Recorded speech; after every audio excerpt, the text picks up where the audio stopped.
বাংলা সাহিত্যের রোমাঞ্চকর কিছু গল্প দিয়ে সাজানো আমাদের এই বিশেষ নিবেদন অডিও থ্রিলার। আজ আপনাদের জন্য সত্যজিৎ রায়ের লেখা ফেলুদা সিরিজের কাহিনী এবার কাণ্ড কেদারনাথে।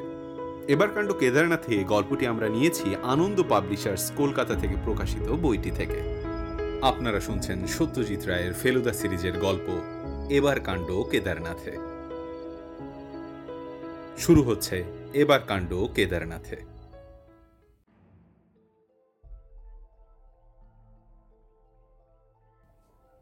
কি ভাবছেন ফেলুবাবু? প্রশ্নটা করলেন রহস্য রোমাঞ্চ ঔপন্যাসিক লালমোহন গাঙ্গুলি ওরফে জটায়ু। আমরা তিনজনে রবিবারের সকালে আমাদের বালিগঞ্জের বৈঠকখানায় বসে আছি। লালমোহনবাবু যথারীতি তার গড়পাড়ের বাড়ি থেকে চলে এসেছেন গল্পগুজবের জন্য। কিছুক্ষণ হলো এক পশলা বৃষ্টি হয়ে গেছে, কিন্তু এখন গনগনে রোদ। রবিবার লোডশেডিং নেই বলে আমাদের পাখাটা খুব দাপুটের সঙ্গে ঘুরছে। ফেলুদা বলল, ভাবছি আপনার সদ্য প্রকাশিত উপন্যাসটার কথা। পয়লা বৈশাখ জটায়ুর অতলান্তিক আতঙ্ক বেরিয়েছে, আর আজ 5ই বৈশাখের মধ্যেই নাকি 4,500 কপি বিক্রি হয়ে গেছে। লালমোহন বাবু বললেন, ও বইতে আপনার মতো লোকের ভাবনার খোরাক ছিল তা তো জানতুম না মশাই। ঠিক সেরকম ভাবনা নয়, তবে ভাবছিলাম আপনার গপ্প যতই গাঁজাখুরি হোক না কেন, স্রেফ মশলা আর পরিপাকের জোরে শুধু যে উতরে যায় তা নয়, রীতিমতো উপাদেয় হয়। লালমোহনবাবু গদগদ ভাব করে কিছু বলার আগেই ফেলুদা বলল, তাই ভাবছিলাম আপনার পূর্বপুরুষদের মধ্যে কোনো গল্প লিখিয়ে টিকিয়েছিলেন কিনা। সত্যি বলতে কি, আমরা লালমোহনবাবুর পূর্বপুরুষদের সম্বন্ধে প্রায় কিছুই জানি না। উনি বিয়ে করেননি,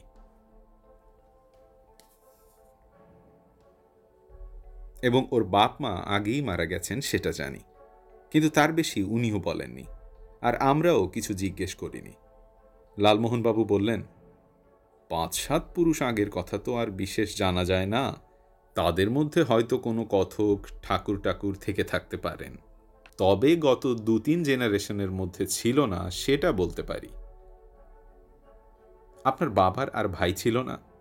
3 ব্রাদার্স, উনি ছিলেন মিডল। জ্যাঠা মোহিনীমোহন হোমিওপ্যাথিক ডাক্তার ছিলেন। ছেলেবেলা আর্নিকা, রাস্টক্স, বেলাডোনা, পালসেটিলা যে কত খেয়েছি তার ইয়ত্তা নেই। গ্রেট গ্র্যান্ডফাদার ললিতমোহন ছিলেন পেপার মার্চেন্ট।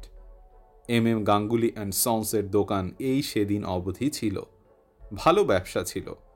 গড়পাড়ের বাড়িটা LMই তৈরি করেন। ঠাকুরদাদা বাবা দুজনেই ব্যবসায় যোগ দেন। বাবা যতদিন বেঁচে ছিলেন ততদিন ব্যবসা চালান, 52তে চলে গেলেন। তারপর যা হয় আর কি। LM গাঙ্গুলি অ্যান্ড সন্স এর নামটা ব্যবহার হয়েছিল কিছুদিন, কিন্তু মালিক বদল হয়ে গেছিল। আপনার ছোট কাকা, তিনি ব্যবসায় যোগ দেননি? নো স্যার, ছোট কাকা দুর্গামোহনকে দেখি আমার জন্মের অনেক পরে। আমার জন্ম 36-এ।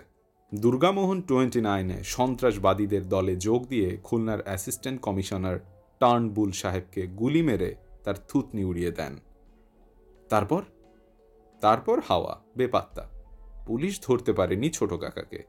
আমার ধারণা আমার অ্যাডভেঞ্চার প্রীতিটা ছোট কাকার কাছ থেকেই পাওয়া। উনি আর আসেননি? এসেছিলেন একবার, স্বাধীনতার পর 49-এ। তখন আমি 3rd ক্লাসে পড়ি। সেই প্রথম আর সেই শেষ দেখা ছোট কাকার সঙ্গে। তবে যাকে দেখলাম তিনি সেই অগ্নিযুগের ছোট কাকা দুর্গামোহন গাঙ্গুলি নন। Complete change. কোথায় সন্ত্রাস, কোথায় পিস্তল। একেবারে নিরীহ সাত্ত্বিক পুরুষ।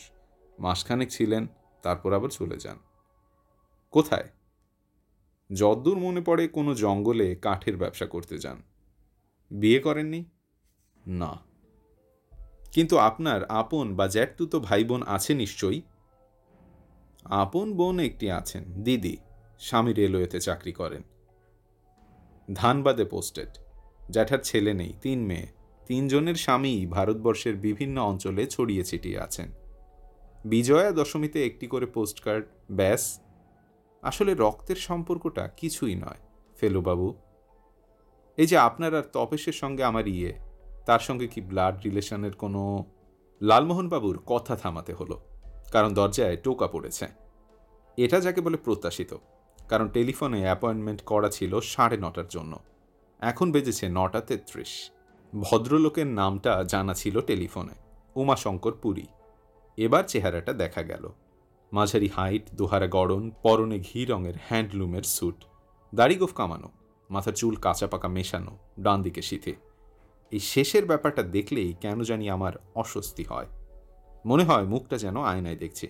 পুরুষদের মধ্যে শতকরা 1জনের বেশি ডান দিকে সিথি করে কিনা সন্দেহ, যদিও কারণটা জিজ্ঞেস করলে বলতে পারবো না। আপনাকে খুব তাড়াহুড়ো করে চলে আসতে হয়েছে বলে মনে হচ্ছে, ফেলুদা মন্তব্য করল। আলাপ পর্বের পর ভদ্রলোক চেয়ারে বসতেই। হ্যাঁ, তা উমাশঙ্করের ভুরু কপালে উঠে গেল। কিন্তু সেটা আপনি জানলেন কি করে? আপনার বাঁ হাতের সব নখই পরিষ্কার করে ক্লিপ দিয়ে কাটা, তার একটি নখ এখনও কোটের পকেটের ধারে লেগে আছে, অথচ ডান হাতে 2টো নখের পরে আর বাকিগুলো। আর বলবেন না, বললেন মিস্টার পুরী। ঠিক সেই সময় একটা ট্রাঙ্ক কল এসে গেল। কথা শেষ হতে হতে দেখি আপনার সঙ্গে অ্যাপয়েন্টমেন্টের সময় হয়ে গেছে। যাগে, এবার বলুন আপনাকে কিভাবে সাহায্য করতে পারি। মিস্টার পুরী গম্ভীর হয়ে নিজেকে সংযত করে নিলেন। তারপর বললেন, মিস্টার মিটার, আমি থাকি ভারতবর্ষের আরেক প্রান্তে। আপনার নাম আমি শুনেছি ভগবানগড়ের রাজার কাছ থেকে। শুধু নাম নয়, প্রশংসা। তাই আমি আপনার কাছে এসেছি। আমি তাতে গর্ববোধ করছি। এখন কথা হচ্ছে কি, মিস্টার পুরী থামলেন। তার মধ্যে একটা ইতস্তত ভাব লক্ষ্য করছিলাম। তিনি আবার বললেন, ব্যাপারটা হচ্ছে কি, একটা দুর্ঘটনা ঘটতে পারে, সেইটে যাতে না ঘটে তাই আমি আপনার সাহায্য চাইছি। সেটা পাওয়া যাবে কি? ফেলুদা বলল, আপনি কি ঘটনা বা দুর্ঘটনার কথা বলছেন সেটা না জানা পর্যন্ত আমি মতামত দিতে পারছি না। শ্রীনাথ এই সময় চা চানাচুর বিস্কুট এনে রাখাতে কথায় একটু বিরতি পড়ল। তারপর মিস্টার পুরী একটা বিস্কুট তুলে নিয়ে বললেন, আপনি রূপনারায়ণগড় স্টেটের নাম শুনেছেন? নামটা চেনা চেনা লাগছে, বলল ফেলুদা। উত্তরপ্রদেশ কি? ঠিকই বলেছেন, বললেন মিস্টার পুরী। আলিগড় থেকে 90 কিলোমিটার পশ্চিমে। আমি যখনকার কথা বলতে যাচ্ছি সেটা আজ থেকে 30 বছর আগে। তখন রাজা ছিলেন চন্দ্রদেও সিং। আমি ছিলাম স্টেটের ম্যানেজার। ভারত স্বাধীন হয়ে গেলেও তখনও এসব নেটিভ স্টেটের ওপর তত চাপ পড়েনি। রাজারা রাজাই ছিলেন। চন্দ্রদেওয়ের বছর 54 বয়স, কিন্তু তখনও সিংহের মতো চেহারা। শিকার করেন, টেনিস খেলেন, পোলো খেলেন, পৌরত্বের কোনো লক্ষণ নেই। একটি ব্যারাম তাকে মাঝে মাঝে বিব্রত করত, কিন্তু সেটা যে হঠাৎ এমন আকার ধারণ করবে সেটা কেউ স্বপ্নেও ভাবেনি। হাঁপানি, সে যে কি হাঁপানি সে আমি আপনাকে বলে বোঝাতে পারবো না। একটা জলজ্যান্ত জোয়ান মানুষকে 6 মাসের মধ্যে কঙ্কালে পরিণত হতে এই প্রথম দেখলাম। কোনো ওষুধে কোনো কাজ দিল না। হয়তো 2 দিন দেয়, আবার যেই কে সেই। সেই সময়ে খবর এলো হরিদ্বারে নাকি এক ভদ্রলোক থাকেন, নাম ভবানী উপাধ্যায়। তিনি নাকি হাঁপানির অব্যর্থ ওষুধ জানেন। বহু রোগী তার ওষুধে সম্পূর্ণ আরোগ্য লাভ করেছে। আমি নিজেই চলে গেলাম হরিদ্বার।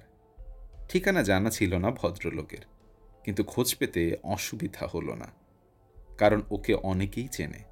সাদাসিধা মানুষ, ছোট্ট একটা বাড়িতে থাকেন। আমাকে যথেষ্ট খাতির করে তার তক্ত বসে বসালেন। তারপর সব শুনে টুনে বললেন, আমি যাব আপনার সঙ্গে, রাজাকে ওষুধ দেব। সারবার হলে 10 দিনের মধ্যে সারবে, না হলে নয়। সেই 10 দিন আমি ওখানে থাকব। ওষুধে কাজ না দিলে আমি কোনো পয়সা নেব না। বললে বিশ্বাস করবেন না মিস্টার মিটার, 10 দিন নয়, 7 দিন নয়, 3 দিনের মধ্যে রাজার হাঁপানি উধাও। এমন যে ঘটতে পারে সেটা না দেখলে বিশ্বাস করা যায় না। উপাধ্যায় বললেন তার ওষুধের দাম 50 টাকা। রাজাকে বলতে তিনি তো কথাটা কানেই তুললেন না। বললেন, আমি মরতে বসেছিলাম, উনি এসে আমাকে নতুন জীবন দান করলেন, আর তার দাম হলো কিনা 50 টাকা। এখানে বলে রাখি যে রাজা চন্দ্রদেও মানুষটা একটু খামখেয়ালি ছিলেন। তাছাড়া তার শোক, তার আনন্দ, তার ক্রোধ, তার দয়াদাক্ষিণ্য সবই সাধারণ মানুষের চেয়ে মাত্রায় অনেকটা বেশি ছিল। 50 টাকার বদলে উনি উপাধ্যায়কে যেটা দিলেন সেটা একটা মণিমুক্তা খচিত সোনার বালগোপাল। জিনিসটা আসলে একটা পেন্ডেন্ট বা লকেট, লম্বা ইঞ্চি 3। তখনকার দিনে সেটার দাম 5-7 লাখ টাকা। একটু ফাঁক পেয়ে ফেলুদা প্রশ্ন করল, উপাধ্যায় নিলেন সেই লকেট? সেই কথাই তো বলছি, বললেন উমাশঙ্কর পুরী। উপাধ্যায় বললেন, আমি সাদাসিধে মানুষ, আমাকে এমন বিপাকে ফেলছেন কেন? এত দামি একটি জিনিস আমার কাছে থাকবে, সেটা লোকে আমার বলে বিশ্বাস করবে কেন? সবাই ভাববে আমি চুরি করেছি। রাজা বললেন, কারুর তো জানার দরকার নেই, আমরা তো আর খবরটা ঢাক পিটিয়ে জাহির করতে যাচ্ছি না, আর নেহাতি যদি কেউ জেনে ফেলে তার জন্য আমি আমার নিজের সিলমোহর দিয়ে লিখে দিচ্ছি যে এটা আমি তোমাকে পারিতোষিক হিসেবে দিলাম। এরপরে তো আর কারুর কিছু বলার নেই। উপাধ্যায় বলল, তাই যদি হয় তাহলে আমি মাথা পেতে নেব আপনার এ পারিতোষিক। ফেলুদা বলল, আপনি, রাজা এবং উপাধ্যায়, এই তিনজন ছাড়া আর কেউ কি ঘটনাটা জানত? আমি সত্যি কথা বলবো, বললেন উমাশঙ্কর পুরী। রাজা নিজে যদি খেয়াল বসে কাউকে বলে থাকেন তো সে আমি জানি না। ব্যাপারটা জানত রাজা, রানী এবং দুই রাজকুমার, সুরজ ও পবন। বড় কুমার সুরজ অতি চমৎকার ছেলে, রাজপরিবারে এমন দেখা যায় না। তার বয়স তখন 22-23।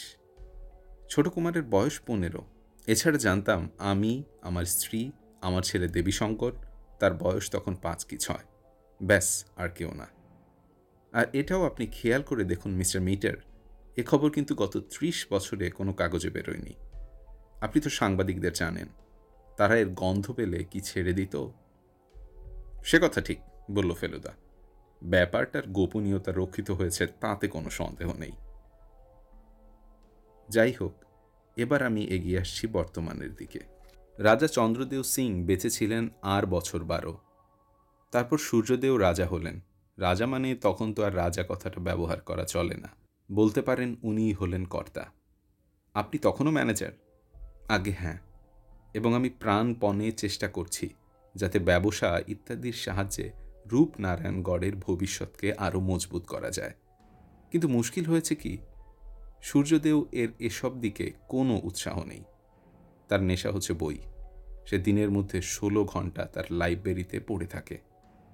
সেখানে আমার একার চেষ্টায় আমি কি করতে পারি? ফলে আর্থিক দিক দিয়ে স্টেটের অবস্থা ক্রমেই খারাপ হয়ে আসতে থাকে। আপনার নিজের ছেলেও তো ততদিনে বড় হয়েছে। হ্যাঁ, দেবীকে অবশ্য আমি আগেই আলিগড়ের স্কুলে পাঠিয়ে দিই। সে আর রূপনারায়ণগড়ে ফেরেনি, দিল্লি গিয়ে নিজেই ব্যবসা শুরু করেছে।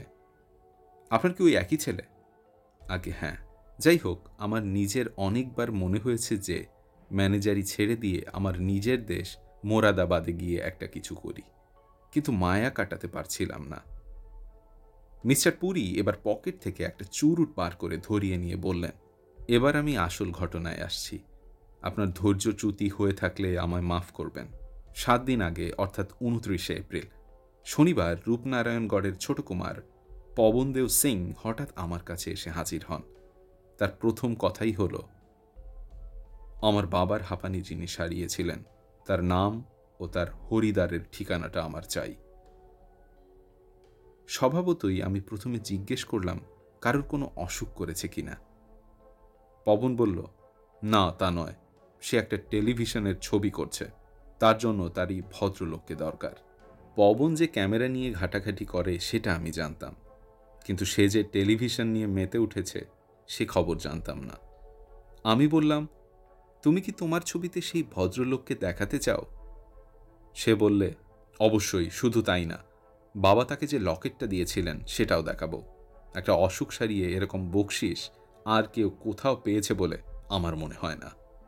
তখন আমার পবনকে বলতেই হলো যে উপাধ্যায় তার এই পারিতোষিকের ব্যাপারে একেবারেই প্রচার করতে চাননি।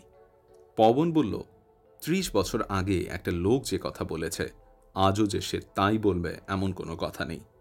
সমস্ত পৃথিবীর কাছে নানা রকম তথ্য পরিবেশন করা টেলিভিশনের একটা প্রধান কাজ। আপনি আমাকে নাম ঠিকানা দিন, ওকে রাজি করাবার ভার আমার। কি আর করি, বাধ্য হয়ে উপাধ্যায়ের নাম ঠিকানা দিয়ে দিলাম। সে ধন্যবাদ দিয়ে চলে গেল। উপাধ্যায়ের বয়স এখন আন্দাজ কত হবে? ফেলুদা জিজ্ঞেস করল। তার 70-72 তো হবেই। রূপনারায়ণগড়ে যখন এসেছিল তখন তার যৌবন পেরিয়ে গেছে। ফেলুদা উপাশঙ্করের দিকে কিছুক্ষণ তীক্ষ্ণ দৃষ্টিতে চেয়ে থেকে বলল, আপনি কি শুধু এই ব্যাপারটার গোপনীয়তা রক্ষা হবে না বলে চিন্তিত হচ্ছেন? মিস্টার পুরী মাথা নাড়লেন। না মিস্টার মিটার, আপনি ঠিকই আন্দাজ করেছেন।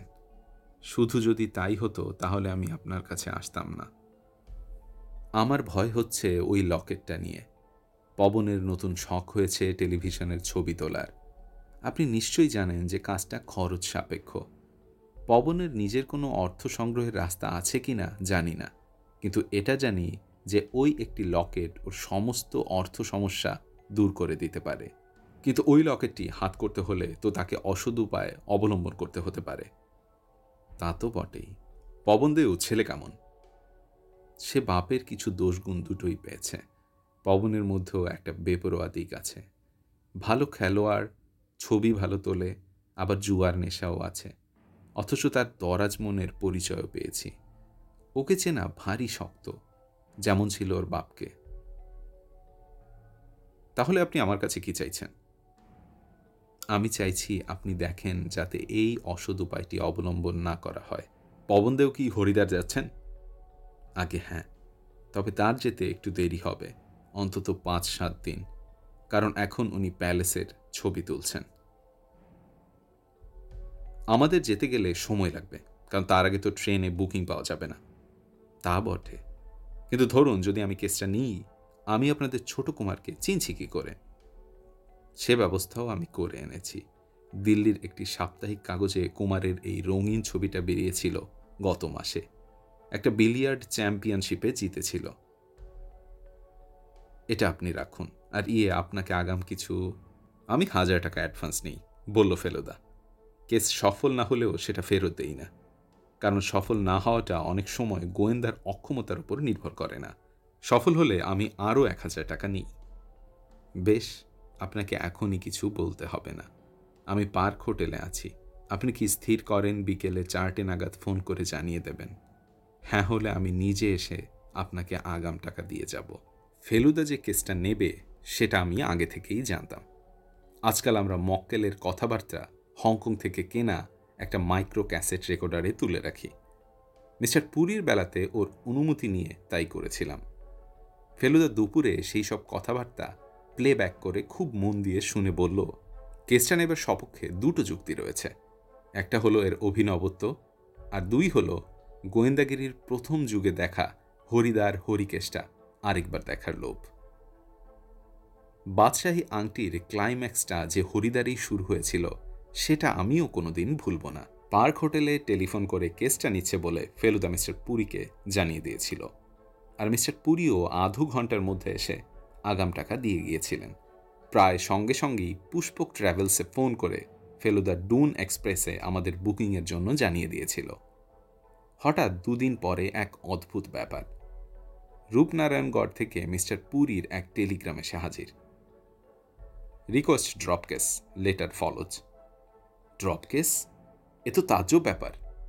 এমন তো আমাদের অভিজ্ঞতায় কখনো হয়নি।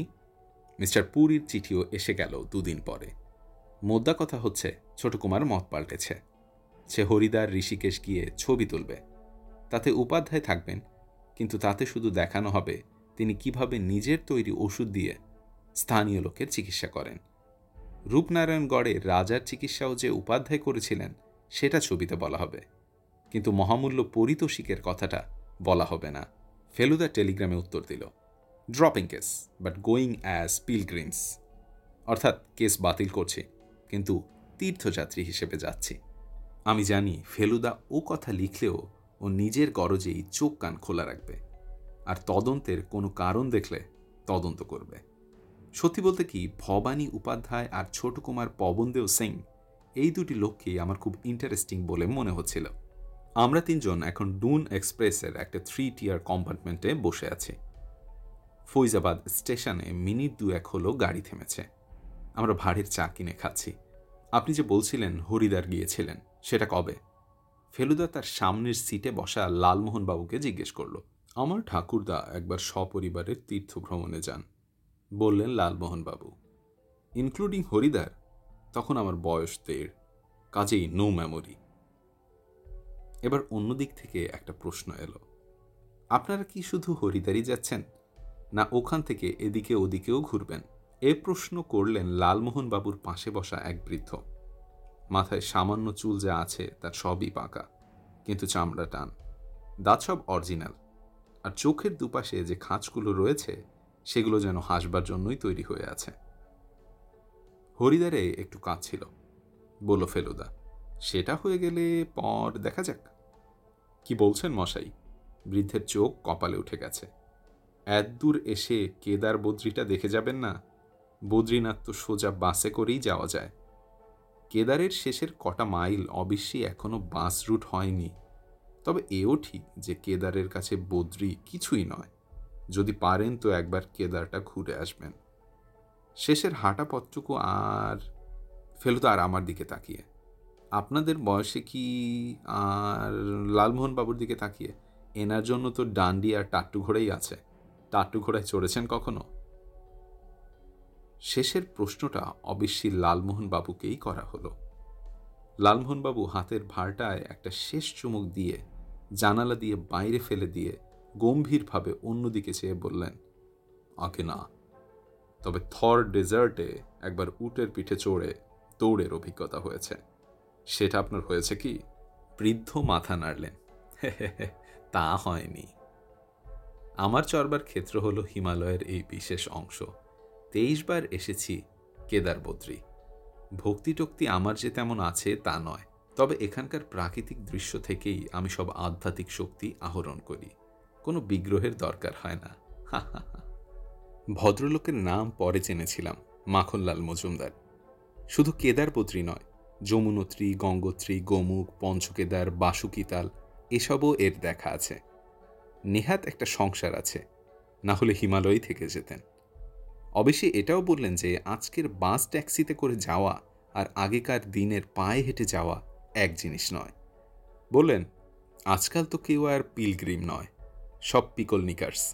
তবে হ্যাঁ, গাড়ির রাস্তা তৈরি করে তো আর হিমালয়ের দৃশ্য পাল্টানো যায় না। নয়নাভিরাম বলতে যা বোঝায় সেরকম দৃশ্য এখনও অফুরন্ত আছে। ভোর 6টায় ডুন এক্সপ্রেস পৌঁছালো হরিদ্বার। সেই বাদশাহী আংটির সময় যেমন দেখেছিলাম, পান্ডার উপদ্রবটা যেন তার চেয়ে একটু কম বলে মনে হলো। স্টেশনেই একটা রেস্টুরেন্টে চা বিস্কুট খেয়ে নিলাম। উপাধ্যায়ের নাম এখানে অনেকেই জানে, আন্দাজ করি বোধ হয় ফেলুদা রেস্টুরেন্টের ম্যানেজারকে তার হদিস জিজ্ঞেস করল।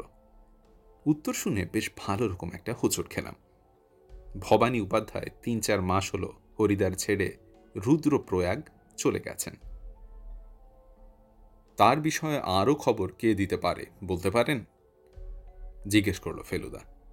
উত্তর এলো, এখনকার খবর পেতে হলে রুদ্রপ্রয়াগ যেতে হবে, আর যদি আগেকার খবর চান তো কান্তিভাই পণ্ডিতের কাছে যান।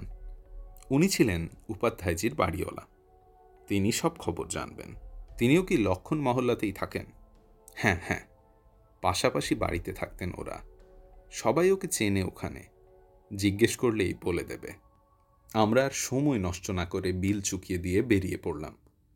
কান্তিভাই পণ্ডিতের বয়স 60-65, বেটেখাটো চোখা চোখা ফর্সা চেহারা, খোঁচা খোঁচা গোঁফ, কপালে চন্দনের ফোঁটা আর চোখে বাইফোকাল চশমা।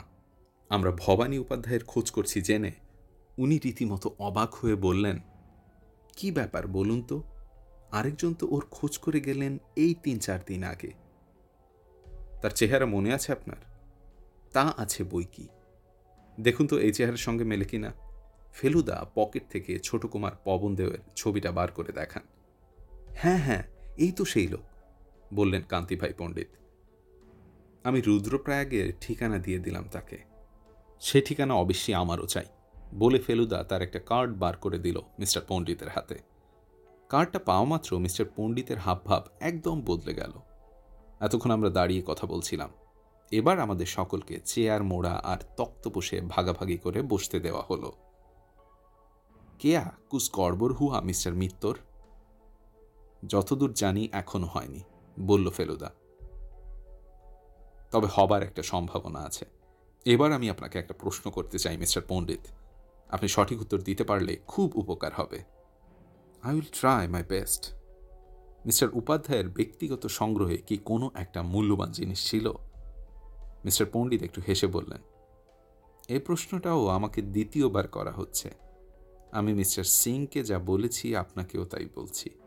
মিস্টার উপাধ্যায়ের একটা থলি উনি আমার সিন্ধুকে রাখতে দিয়েছিলেন, কিন্তু তাতে যে কী ছিল সেটা আমি কোনো দিন দেখিনি বা জিজ্ঞেসও করিনি। সেটা উনি রুদ্রপ্রয়াগ নিয়ে গেছেন? Yes sir. And another thing, আপনি ডিটেকটিভ, তাই এ খবর আমি আপনাকে বলছি, আপনার হয়তো কাজে লাগতে পারে। 5-6 মাহিনে আগে দুজন লোক, তখনও মিস্টার উপাধ্যায় ছিলেন এখানে, একজন সিন্ধিকি মারোয়ারি হবে, he looked a rich man and another man, দুজন উপাধ্যায়ের সঙ্গে দেখা করতে এসেছিল। অনেক কথা হচ্ছিল, সেটা আমি বুঝতে পারছিলাম। 1 ঘন্টার উপর ছিল। তারা যাবার পরে উপাধ্যায় একটা কথা আমাকে বলে, পণ্ডিতজি, আজ আমি একটি রিপুকে জয় করেছি।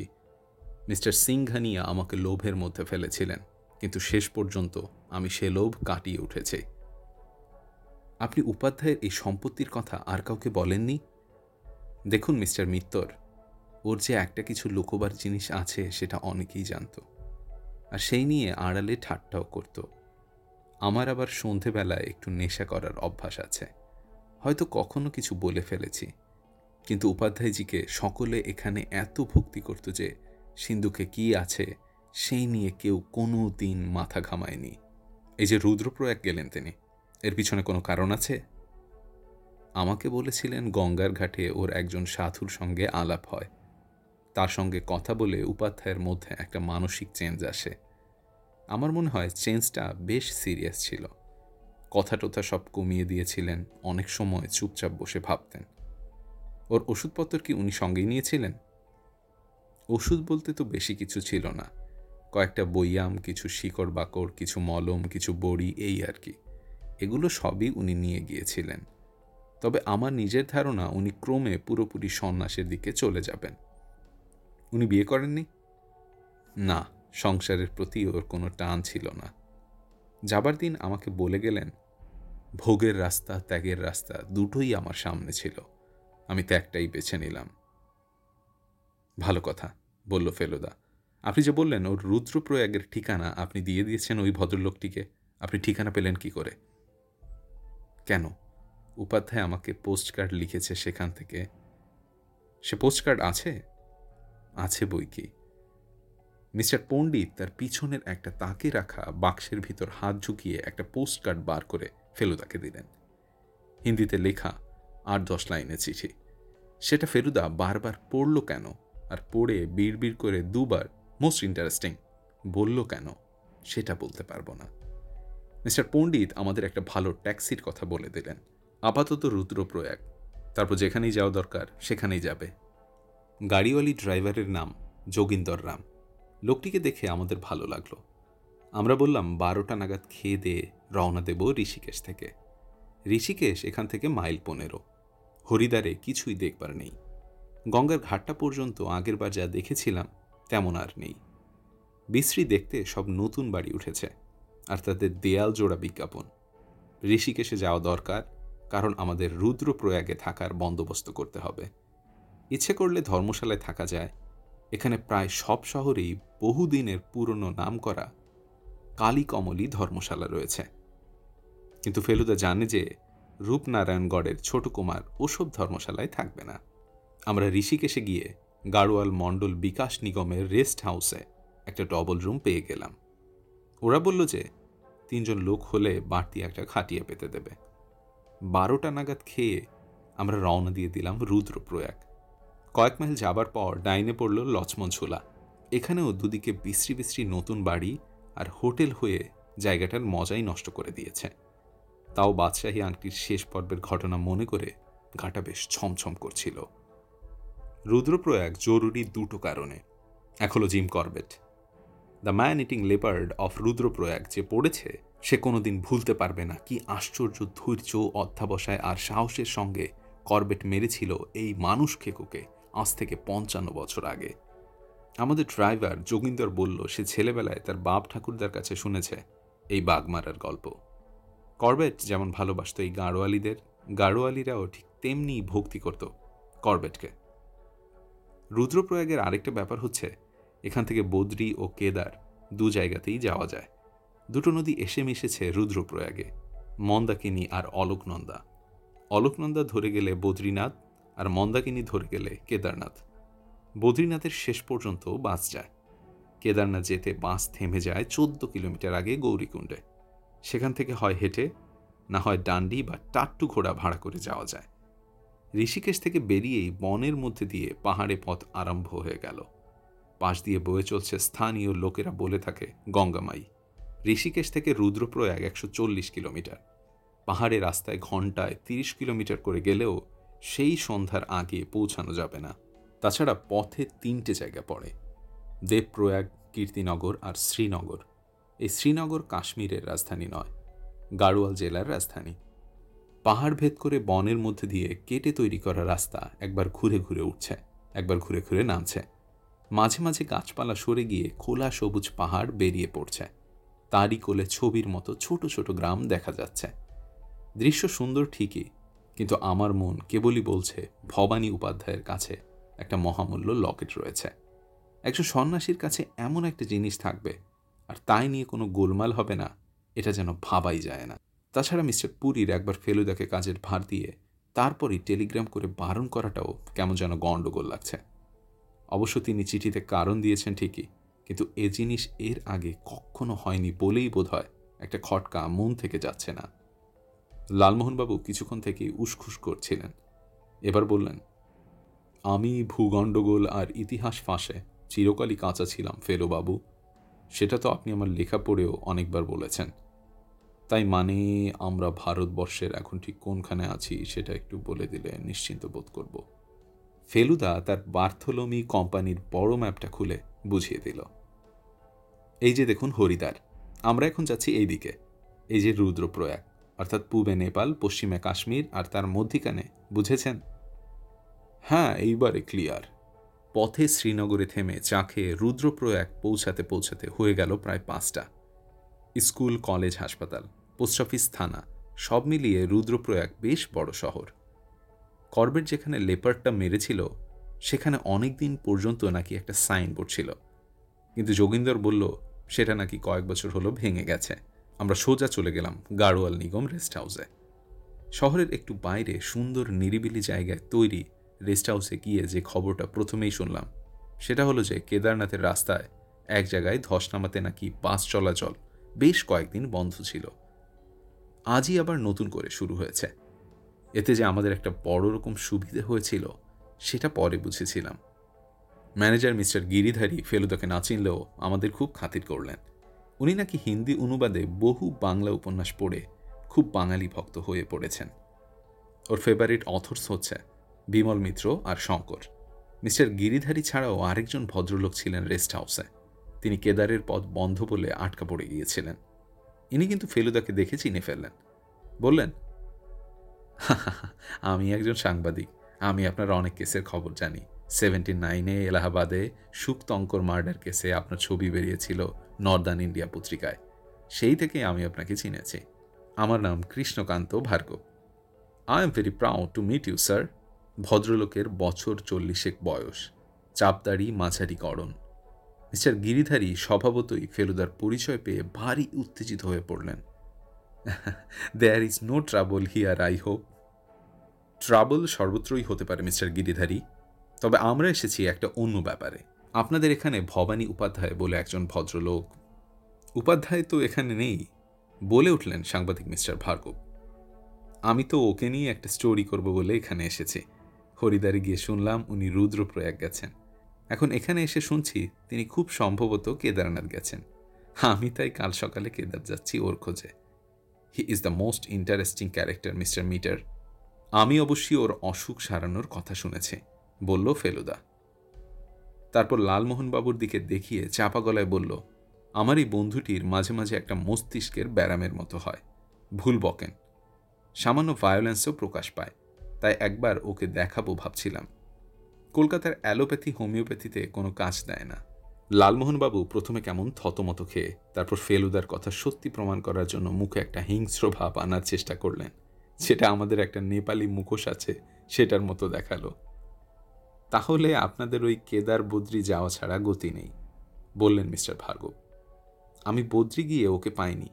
অবশ্যই উনি নাকি সন্ন্যাসী হয়ে গেছেন, তাই নামও হয়তো বদলে নিয়েছেন। এই সময় রেস্ট হাউসের গেটের বাইরে একটা আমেরিকান গাড়ি থামল, আর তার থেকে 3 জন ভদ্রলোক নেমে আমাদের দিকে এগিয়ে এলেন। এদের যিনি দলপতি তাকে চিনতে মোটেই অসুবিধা হলো না, কারণ তারই রঙিন ছবি রয়েছে ফেলুদার কাছে। ইনি হলেন রূপনারায়ণগড়ের ছোট কুমার, বিলিয়ার চ্যাম্পিয়ন পাবনদেও সিং। অন্য 2 জন নির্ঘাত এর চামচা।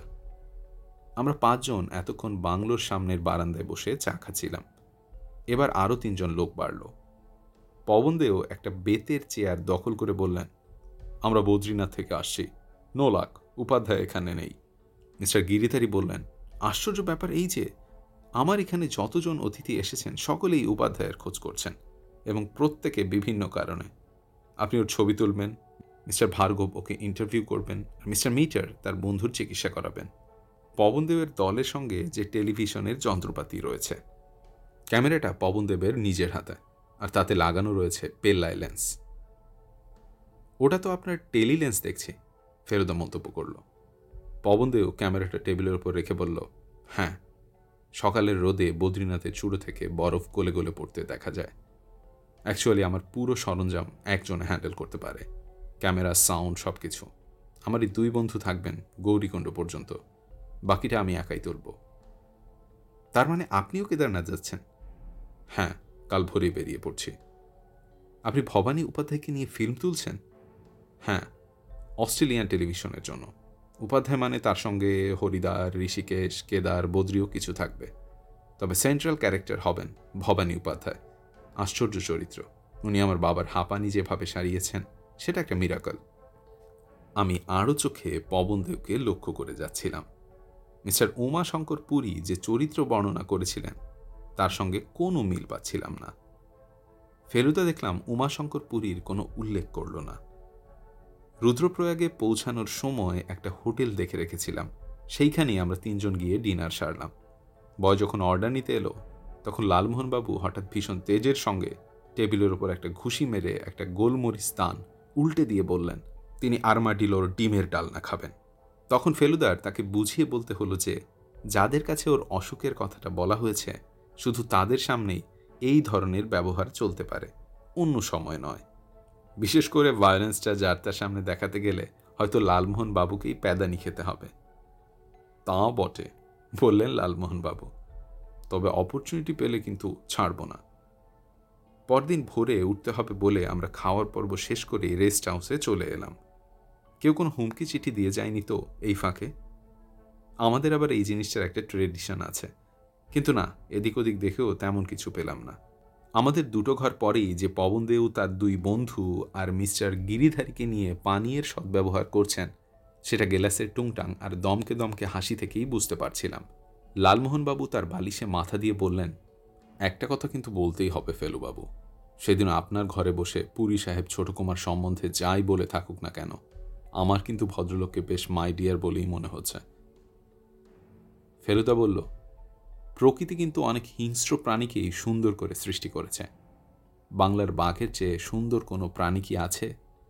ময়ূরের ঠোকরানিতে যে কি তেজ আছে তা তো আপনি জানেন, জানেন না?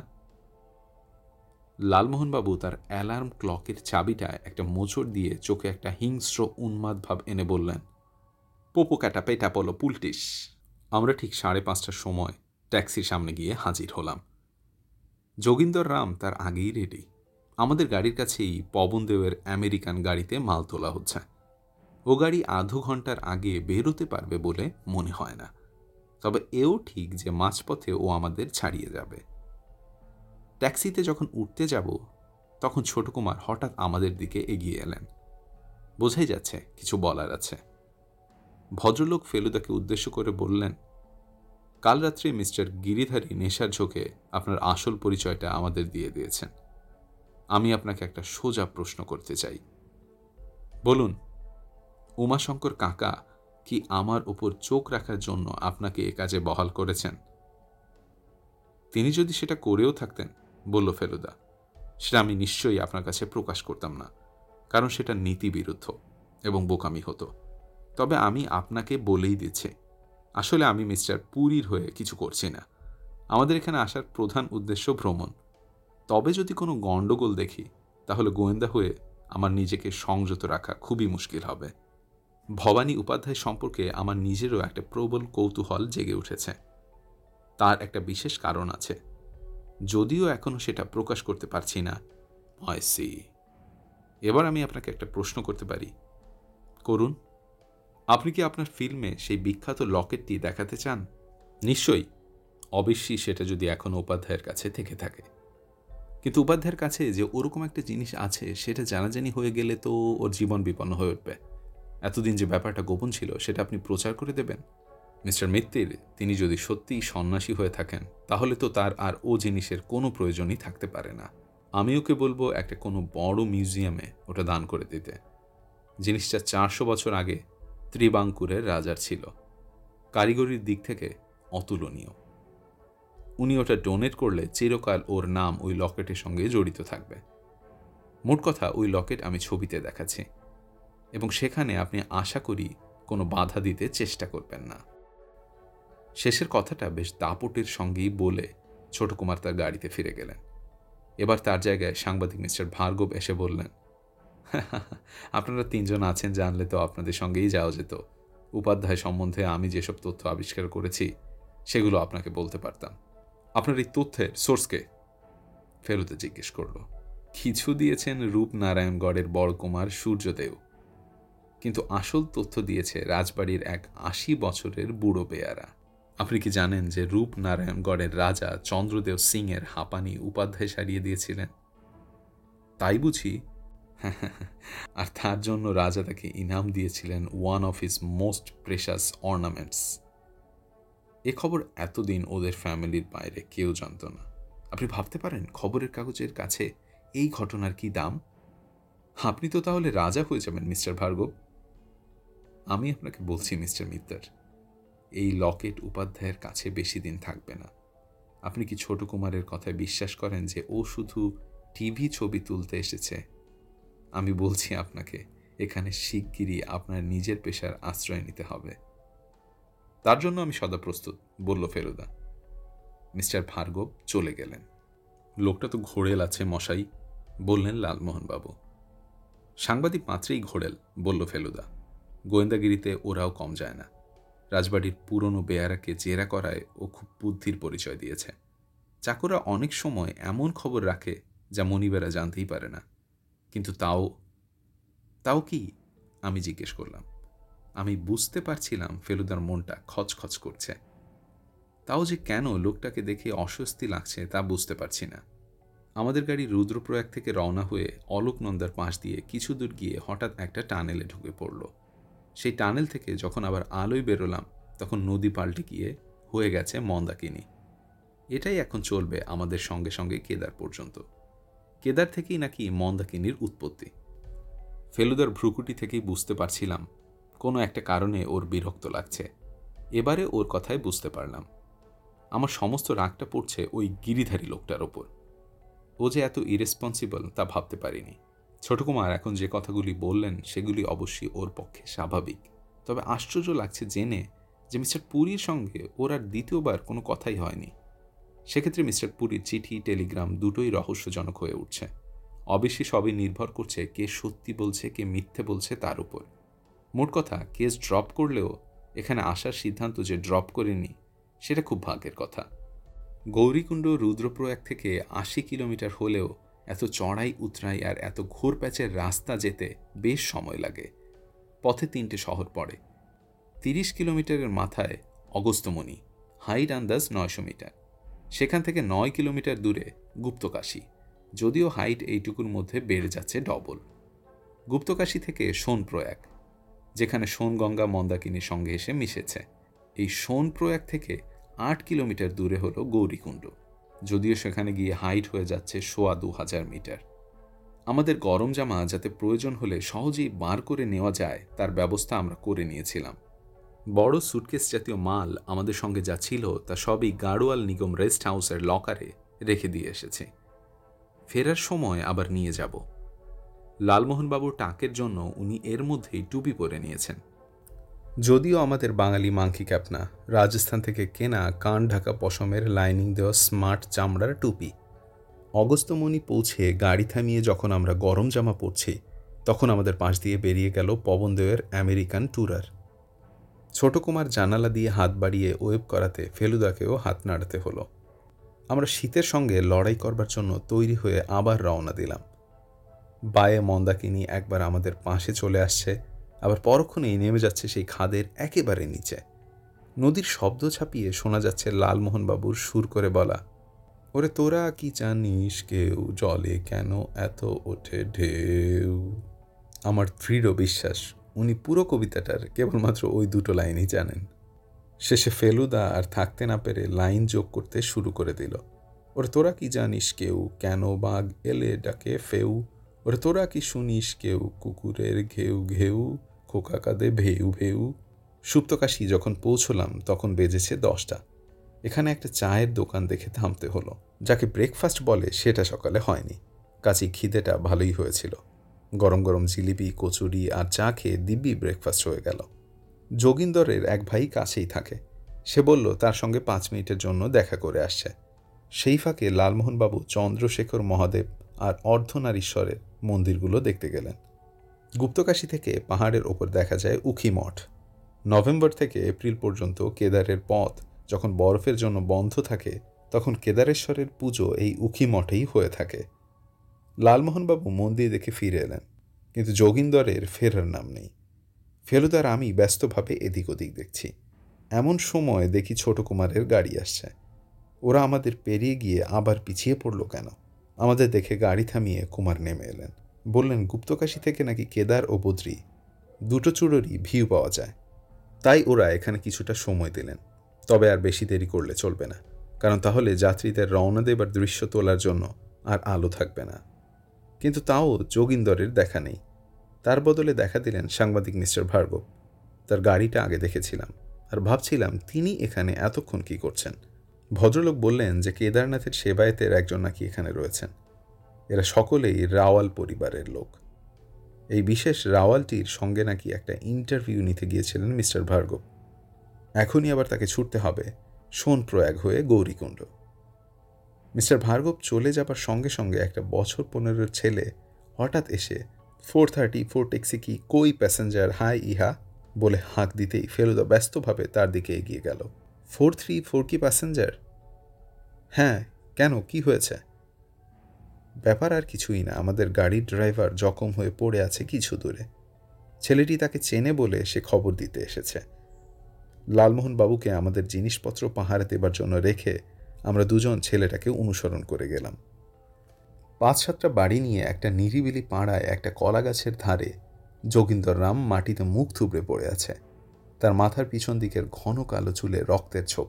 শরীরের ওঠানামা থেকে বোঝা যাচ্ছে সে মরেনি, কিন্তু ফেলুদা তাও দৌড়ে গিয়ে তার নাড়ি পরীক্ষা করল। কে এই কুকীর্তি করেছে এ নিয়ে চিন্তা করার সময় নেই, এখন দরকার ওর চিকিৎসা। ছোকরাটি বলল এখানে হাসপাতাল দাওয়াখানা দুইই আছে। সে আবার গাড়িও চালাতে জানে। শেষ পর্যন্ত সেই নিজে ট্যাক্সি চালিয়ে যোগিন্দরকে হাসপাতালে নিয়ে গেল। সব মিলিয়ে ঘন্টা দেড়েক দেরি হয়ে গেল। যোগিন্দরের মাথায় ব্যান্ডেজ, ব্যথাও আছে। তাকে বলা হলো যে এখান থেকে অন্য ট্যাক্সির ব্যবস্থা করে দিলে আমরা তাতেই যাব, কিন্তু সে রাজি হলো না। সে নিজেই যাবে আমাদের নিয়ে। কে মেরেছিল কিছু বুঝতে পেরেছিলে? ফেলুদা জিজ্ঞেস করল। নেহি, বলল যোগিন্দর। পিছে সে আকর মারা। এখানে তোমার কোনো দুশ্মন আছে? ফেলুদা কি ভাবছে সেটা আমি জানি। দুশ্মন যদি থাকে তো সে আমাদের দুশ্মন। আমাদের দেরি করিয়ে দেবার জন্য ব্যাপারটা করা হয়েছে।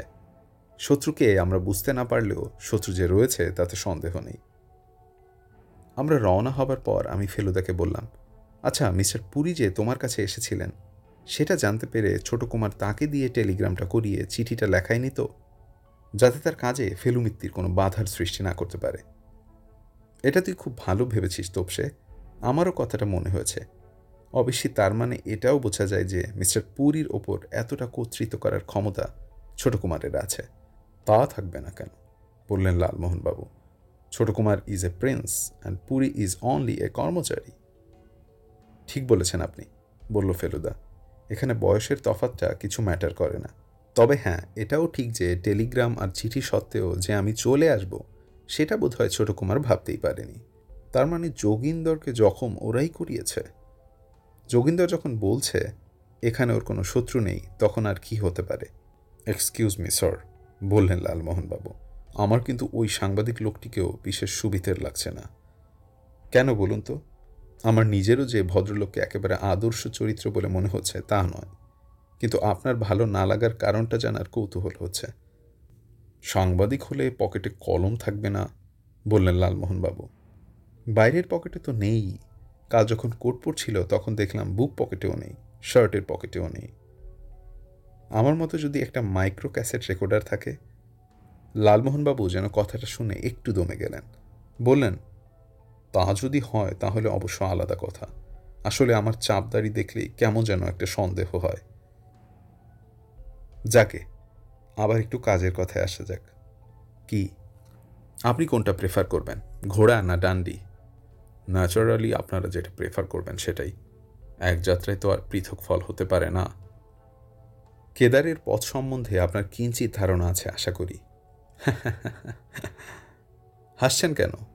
আমার ধারণাটা বোধহয় আপনার চেয়েও ভিভিড, কারণ কেদার যাত্রা সম্বন্ধে এথিনিয়ামের বাংলা শিক্ষক বৈকুণ্ঠ মল্লিক যা লিখে গেছেন তার তুলনা লিটারেচারে বেশি পাবেন না। তপেশ, জানো পোয়েমটা? না তো। শুনুন ফেলুবাবু। দাঁড়ান দাঁড়ান, সামনে দুটো ইউটার্ন আসছে, সেগুলো পেরিয়ে যাক। সোজা রাস্তা না পেলে আবৃত্তি করাও যায় না, শোনাও যায় না। মিনিট 10 পরে একটা সোজা রাস্তা পেয়ে লালমোহনবাবু তার আবৃত্তি আরম্ভ করলেন। শহরের যত ক্লেদ যত কোলাহল, ফেলি পিছে সহস্র যোজন, দেখো চলে কত ভক্তজন, হিমগিরি বেষ্টিত এই তীর্থপথে, শুধু আজ নয় সেই পুরাকাল হতে, সাথে চলে মন্দাকিনী, অটল গাম্ভীর্য মাঝে ক্ষিপ্রা প্রবাহিনী। এইবার হচ্ছে আসল ব্যাপার। শুনুন কিভাবে ওয়ার্নিং দিচ্ছেন ভদ্রলোক যাত্রীকে।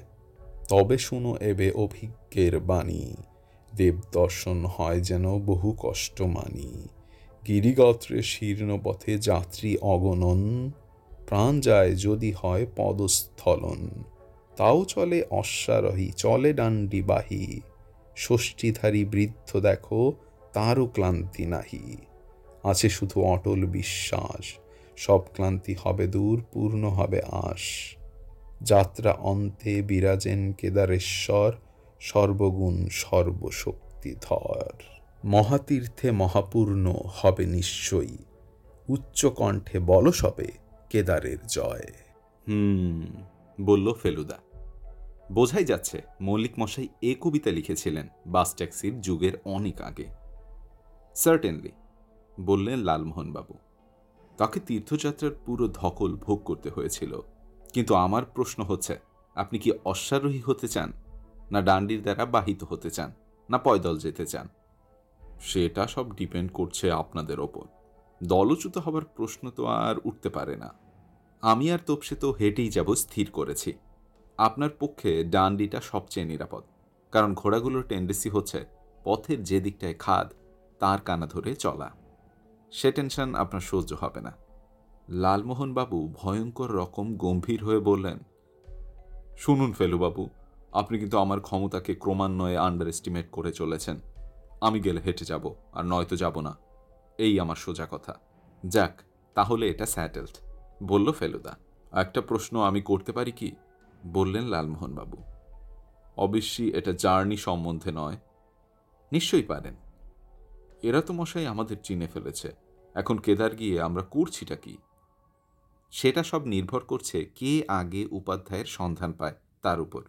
ধরুন যদি আমরাই পাই, তাহলে তাকে সবিস্তারে ব্যাপারটা বলতে হবে। সন্ন্যাসী হয়ে তার মনোভাব যদি বদলে গিয়ে থাকে, তাহলে হয়তো লকেটটা উনি আর নিজের কাছে রাখতে চাইবেন না। আমাদের কর্তব্য হবে তিনি সেটা কাকে দিয়ে যেতে চান তার অনুসন্ধান করা। অবশ্য সেরকম লোক যদি কেউ থেকে থাকে, এর মধ্যে যদি ছোট কুমারও উপাধ্যায়ের সন্ধান পেয়ে যান, তাহলে তিনি হয়তো লকেটটার ছবি তুলতে চাইবেন। চন্দ্রদেবের ছেলে বলে উপাধ্যায় হয়তো স্নেহবশত তাতে রাজিও হয়ে যেতে পারেন। কিন্তু উপাধ্যায়ের অমতে পবনদেবকে কোনো মতে লকেটটা হস্তগত করতে দেওয়া যায় না। অবশ্যই সে যে সেটা হাত করতে চাইছে এমন বিশ্বাস করার কোনো কারণ এখনো ঘটেনি। আমরা শুধু অনুমান করছি যে সেই হুমকি দিয়ে মিস্টার পুরীকে চিঠি ও টেলিগ্রামটা পাঠাতে বাধ্য করেছিল, কিন্তু তারও এখনো কোনো প্রমাণ নেই। টেলিভিশনের ছবি তোলা ছাড়া তার আর কোনো উদ্দেশ্য নাও থাকতে পারে। আমি বললাম, কিন্তু সাংবাদিক মিস্টার ভার্গব যে উপাধ্যায়ের খোঁজ করছেন। ফেলুদা বলল, আমার বিশ্বাস ভার্গব যখন আসল ঘটনা জেনে গেছে তখন তার শুধু দুটো ছবি পেলেই কাজ হয়ে যাবে, একটি উপাধ্যায়ের, একটি লকেটের। কারণ এই কাহিনী খবরের কাগজে প্রকাশিত হলে ভার্গবের অন্তত কিছুদিন আর অন্য চিন্তা থাকবে না। ইতিমধ্যে আমাদের গাড়িটা কিন্তু অত্যন্ত বেয়ারা রকম চড়াই উঠে 10,000 ফুট বা 3,500 মিটারের ওপর পৌঁছে গেল। অন্তত যোগিন্দর তাই বলল, আর সেই সঙ্গে বাইরের কনকনে শীতেও তার প্রমাণ পেলাম। এখন মাঝে মাঝে বরফের পাহাড়ের চূড়ও দেখা যাচ্ছে, কিন্তু কোনটা যে কোন শৃঙ্গ তা বুঝতে পারছি না। মিনিট 15-র মধ্যেই গৌরীকুণ্ড পৌঁছে যাওয়া উচিত। ঘড়ি বলছে 5:15। দূরে পাহাড়ের চূড়োয় উজ্জ্বল রোদ থাকলেও আশেপাশের পাহাড়ে পাইন আর রডোডেনড্রনের বনে অন্ধকার ঘনিয়ে এসেছে। একটা মোড় ঘুরে সামনে ঘর, বাড়ি, গাড়ি, ঘোড়া ইত্যাদি দেখে বুঝলাম যে আমরা গৌরীকুণ্ডে এসে গেছি। এটাও বুঝলাম যে আজ রাতটা এখানেই থাকতে হবে। আমাদের কেদার যাত্রা শুরু হবে কাল ভোরে। আর ভোরে রওনা হলেও 14 কিলোমিটার চড়াই পথ যেতে সন্ধে হয়ে যাবে। অর্থাৎ আসল ঘটনা যা ঘটবার তা পরশুর আগে নয়। বাস টার্মিনাস হবার ফলে ছোট জায়গা হওয়া সত্ত্বেও গৌরীকুণ্ডে ব্যস্ততার শেষ নেই। ঘোড়া, ডান্ডি, কান্ডি, কুলি এদের সঙ্গে দরদুস্তরি চলছে।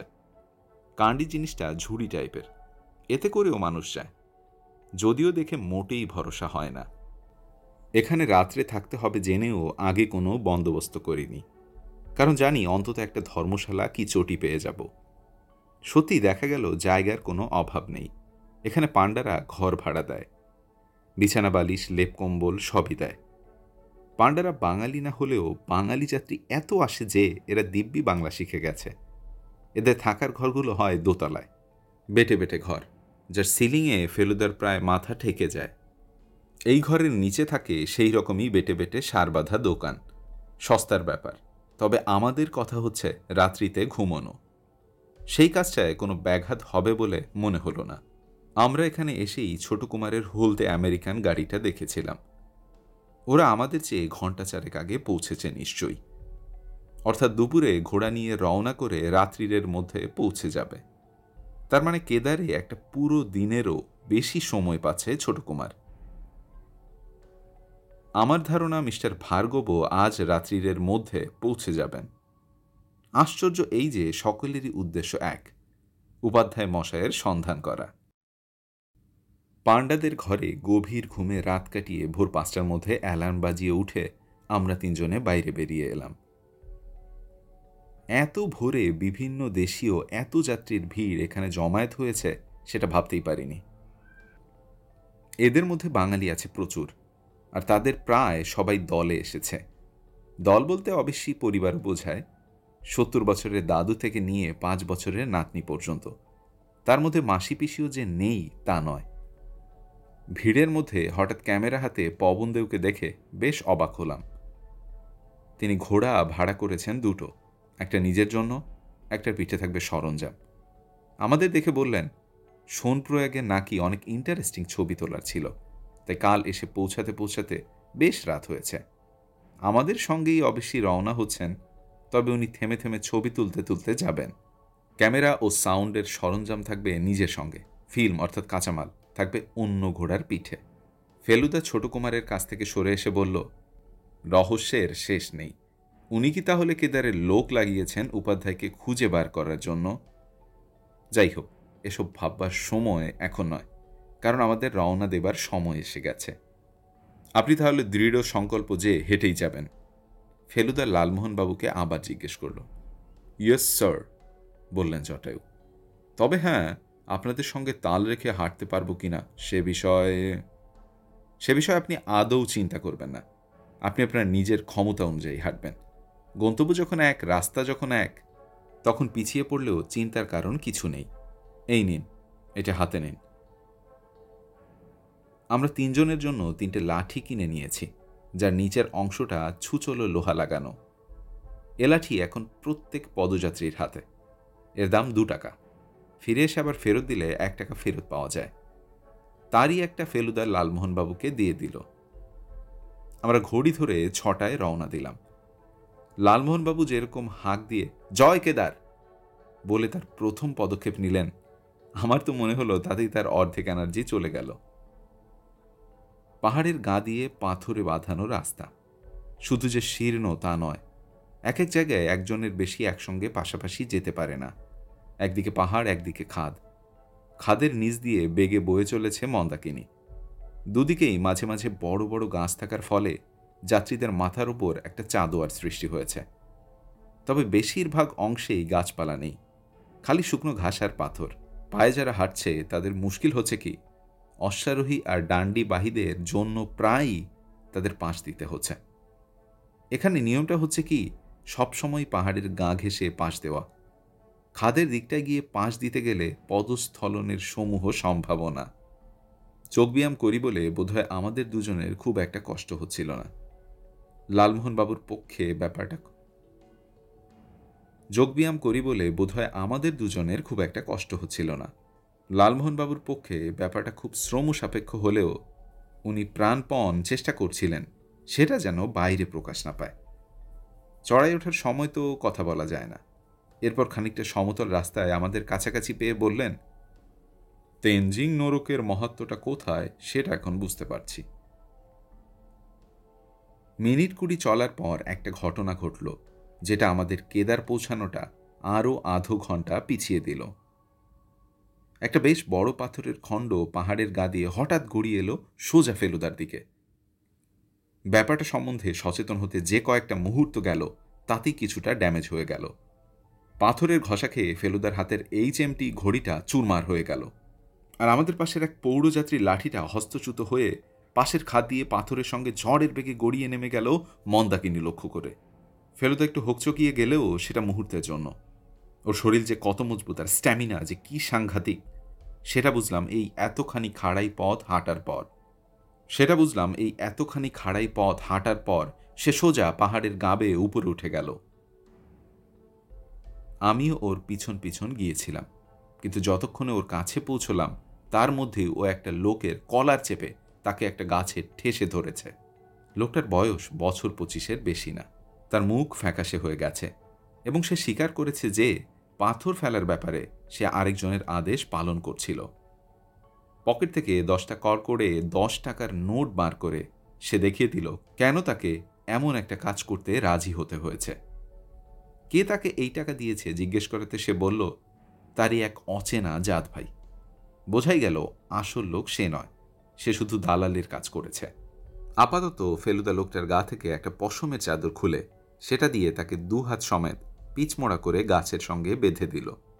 বলল যাত্রীদের ফাঁকে ফাঁকে কনস্টেবল থাকে, তাদের একজনকে পেলে তার কাছে পাঠিয়ে দেবে।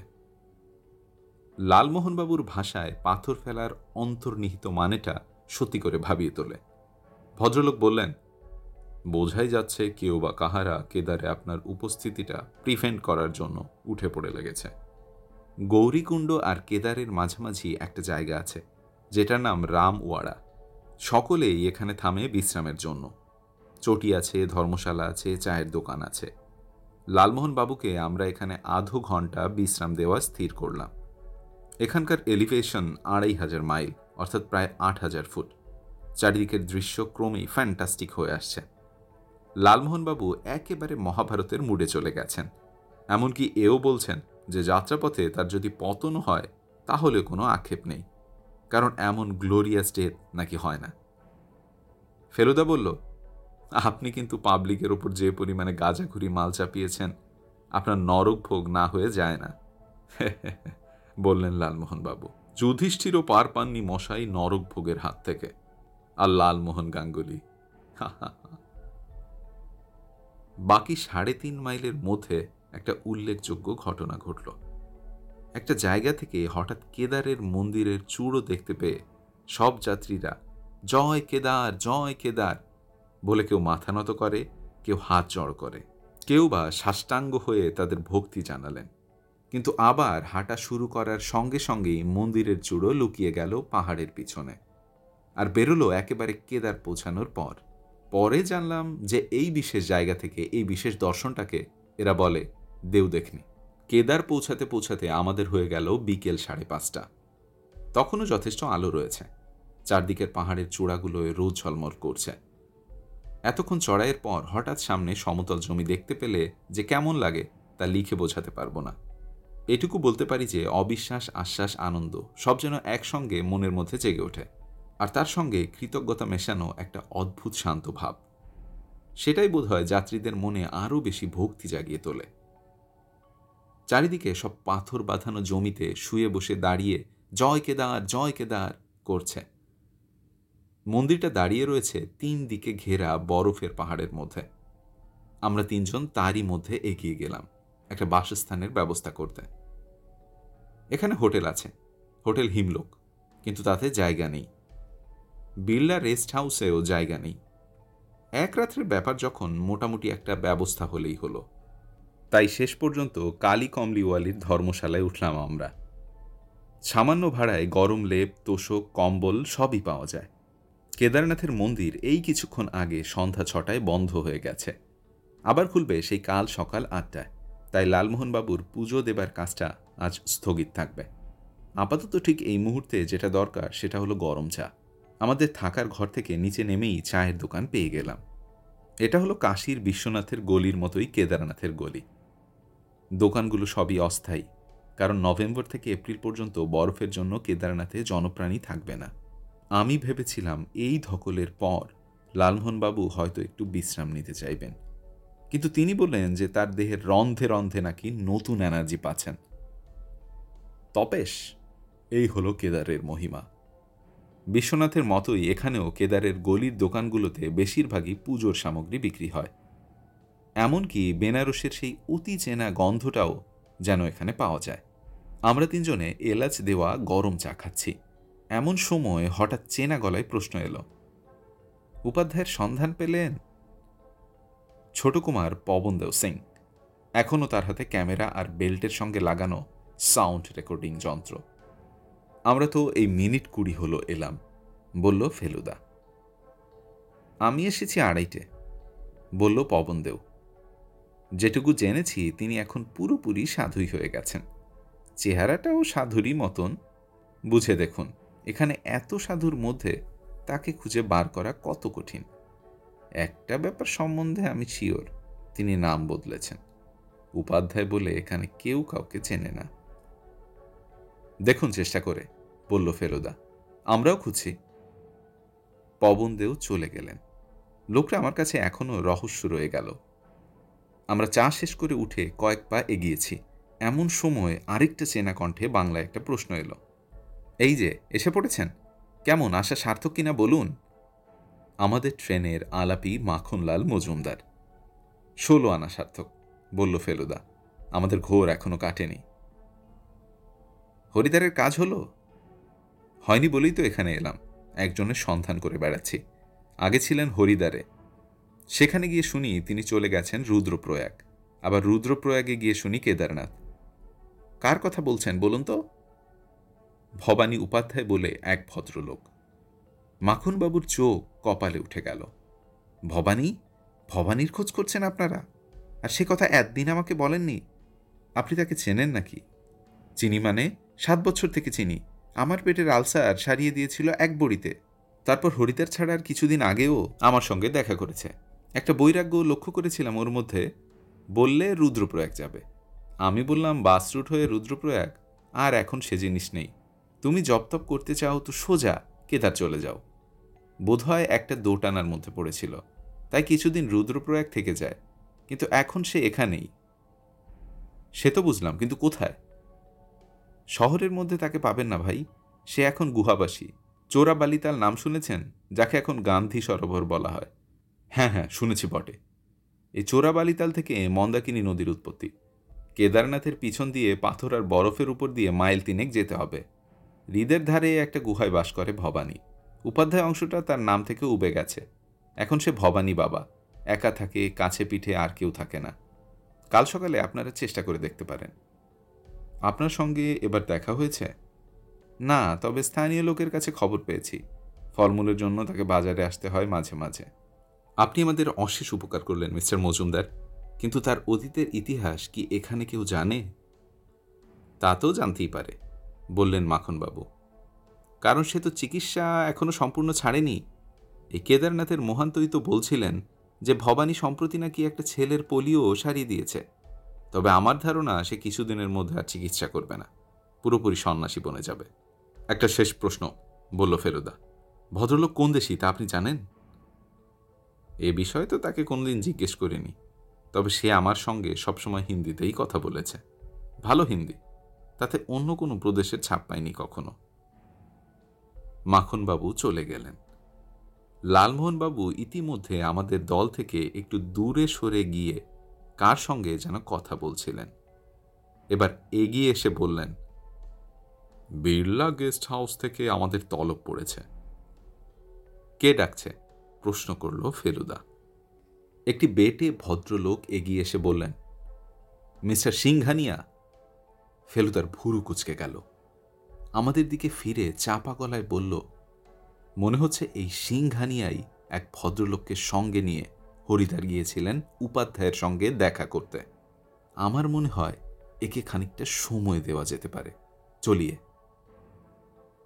যদিও চারিদিকে অনেকগুলো বরফের পাহাড়ের চূড়োতে এখনো রোদ রয়েছে, তার কোনোটা সোনালি, কোনোটা লাল, কোনোটা গোলাপি।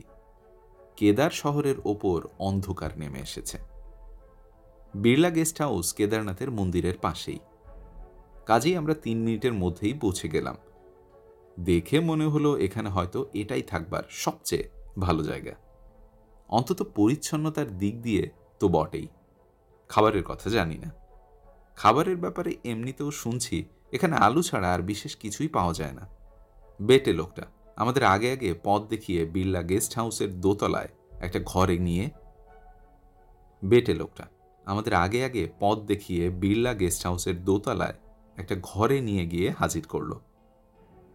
বেশ বড় ঘর, চারিদিকে 4টা গদি পাতা, মাথার উপর একটা ঝুলন্ত লোহার ডান্ডা থেকে বেরোনো 3টি ডালে টিম টিম করে 3টি বাল্ব জ্বলছে। কেদারনাথে ইলেকট্রিসিটি আছে বটে, কিন্তু আলোর কোনো তেজ নেই। আমরা মিনিট খানেক অপেক্ষা করতে যিনি আমাদের আহ্বান করেছিলেন তার আবির্ভাব হলো। যা ভাবা যায় সেটা যখন না হয়, তখন মনের অবস্থাটা আবার স্বাভাবিক হতে বেশ কিছুটা সময় লাগে। সিংহানিয়ার নামটার সঙ্গে সিংহের মিল আছে বলে বোধহয় ব্যক্তিত্ব সম্পন্ন কাউকে আশা করেছিলাম।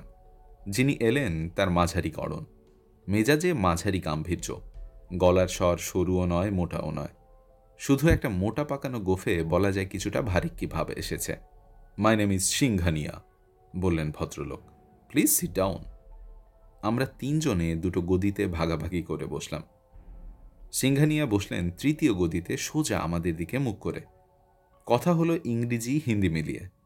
সিংহানিয়া বললেন, আপনার খ্যাতির সঙ্গে আমি পরিচিত মিস্টার মিটার, কিন্তু আলাপ হবার সৌভাগ্য হয়নি। ফেলুদা বলল, বিপদে না পড়লে তো আর আমার ডাক পড়ে না, তাই আলাপ হবার সুযোগও হয় না। আমি অবশ্যই আপনাকে বিপদে পড়ে ডাকিনি। তা জানি, বলল ফেলুদা, আপনার নামও কিন্তু আমি শুনেছি। অবশ্যই সিংহানিয়া তো অনেক আছে, কাজী যার নাম শুনেছি তিনি আপনি কিনা বলতে পারবো না। I am very interested to know আপনি কিভাবে আমার নাম শুনলেন। আপনি হরিদ্বার গিয়েছিলেন কখনো? সার্টেনলি। সেখানে ভবানী উপাধ্যায় বলে একজনের সঙ্গে দেখা করেছিলেন?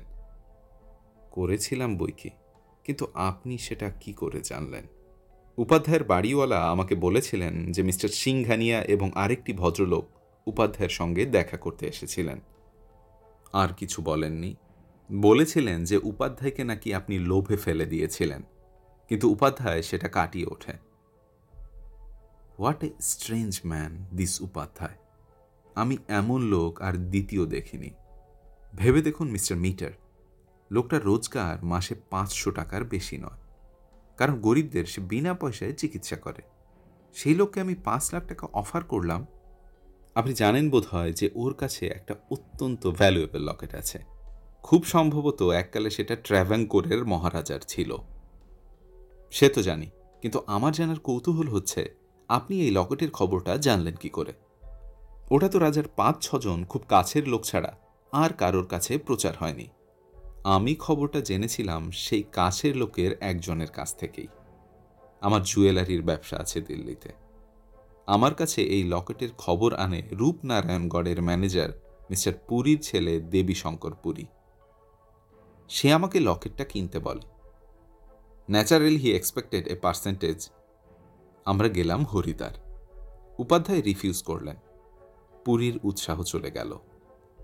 কিন্তু আমি ওটা কেনার লোভ ছাড়তে পারছি না। আমার মনে হয় এখন চেষ্টা করলে হয়তো পাওয়া যাবে। তখন তিনি ডাক্তারি করছিলেন, লোকের সেবা করছিলেন। এখন হি ইজ এ সন্ন্যাসী। একজন গৃহত্যাগী সন্ন্যাসীর ওই রকম একটা পার্থিব সম্পদের ওপর কোনো আসক্তি থাকবে, এটা ভাবতে একটু অদ্ভুত লাগছে না? আমি চাই ওকে আরেকবার অ্যাপ্রোচ করতে। বেশ তো, করুন না। That is impossible mister Mitter. কেন? উনি এমন জায়গায় থাকেন সেখানে আমার পক্ষে যাওয়া অসম্ভব। আমি আপনাকে একটা কথা জিজ্ঞেস করতে পারি? করুন। Why are you here? প্রধানত ভ্রমণের উদ্দেশ্যে। তবে আমার উপাধ্যায় লোকটার ওপর একটা শ্রদ্ধা রয়েছে। তার যদি কোনো অনিষ্ট হচ্ছে দেখি, তাহলে কিন্তু আমি বাধা দেব। You are acting as a free agent. আপনাকে কেউ এমপ্লয় করেনি? না। আপনি আমার হয়ে কাজ করবেন? কি কাজ? আপনি উপাধ্যায়ের সঙ্গে দেখা করে তাকে বুঝিয়ে বলে লকেটটা এনে দিন। আমি আপনাকে 5 লাখের 10% দেব। উনি যদি নিজে টাকা না নেন, তাহলে ওর যদি কোনো উত্তরাধিকারী থাকে, তাকে আমি টাকাটা দেব। কিন্তু এই লকেট সম্বন্ধে ইন্টারেস্টেড কয়েকজন এখানে রয়েছে, আপনি জানেন সেটা। রূপনারায়ণগড়ের ছোট কুমার তো? আপনি জানেন? জানতাম না। আজ বিকেলেই ভার্গব বলে এক সাংবাদিক এসেছিল। কেদারে এসেও যে সাংবাদিকদের উৎপাত সহ্য করতে হবে সেটা ভাবিনি। যাই হোক, সেই খবরটা দিল।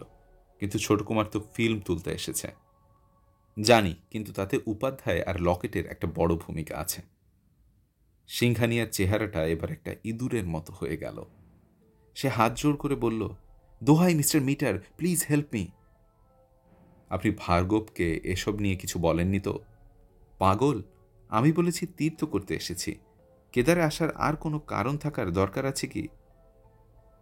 ভার্গব লোকটাও উপাধ্যায় সম্বন্ধে ইন্টারেস্টেড, তবে খবরের কাগজের খোরাক হিসেবে। আপনি কিন্তু এখন আমার কথার উত্তর দেননি।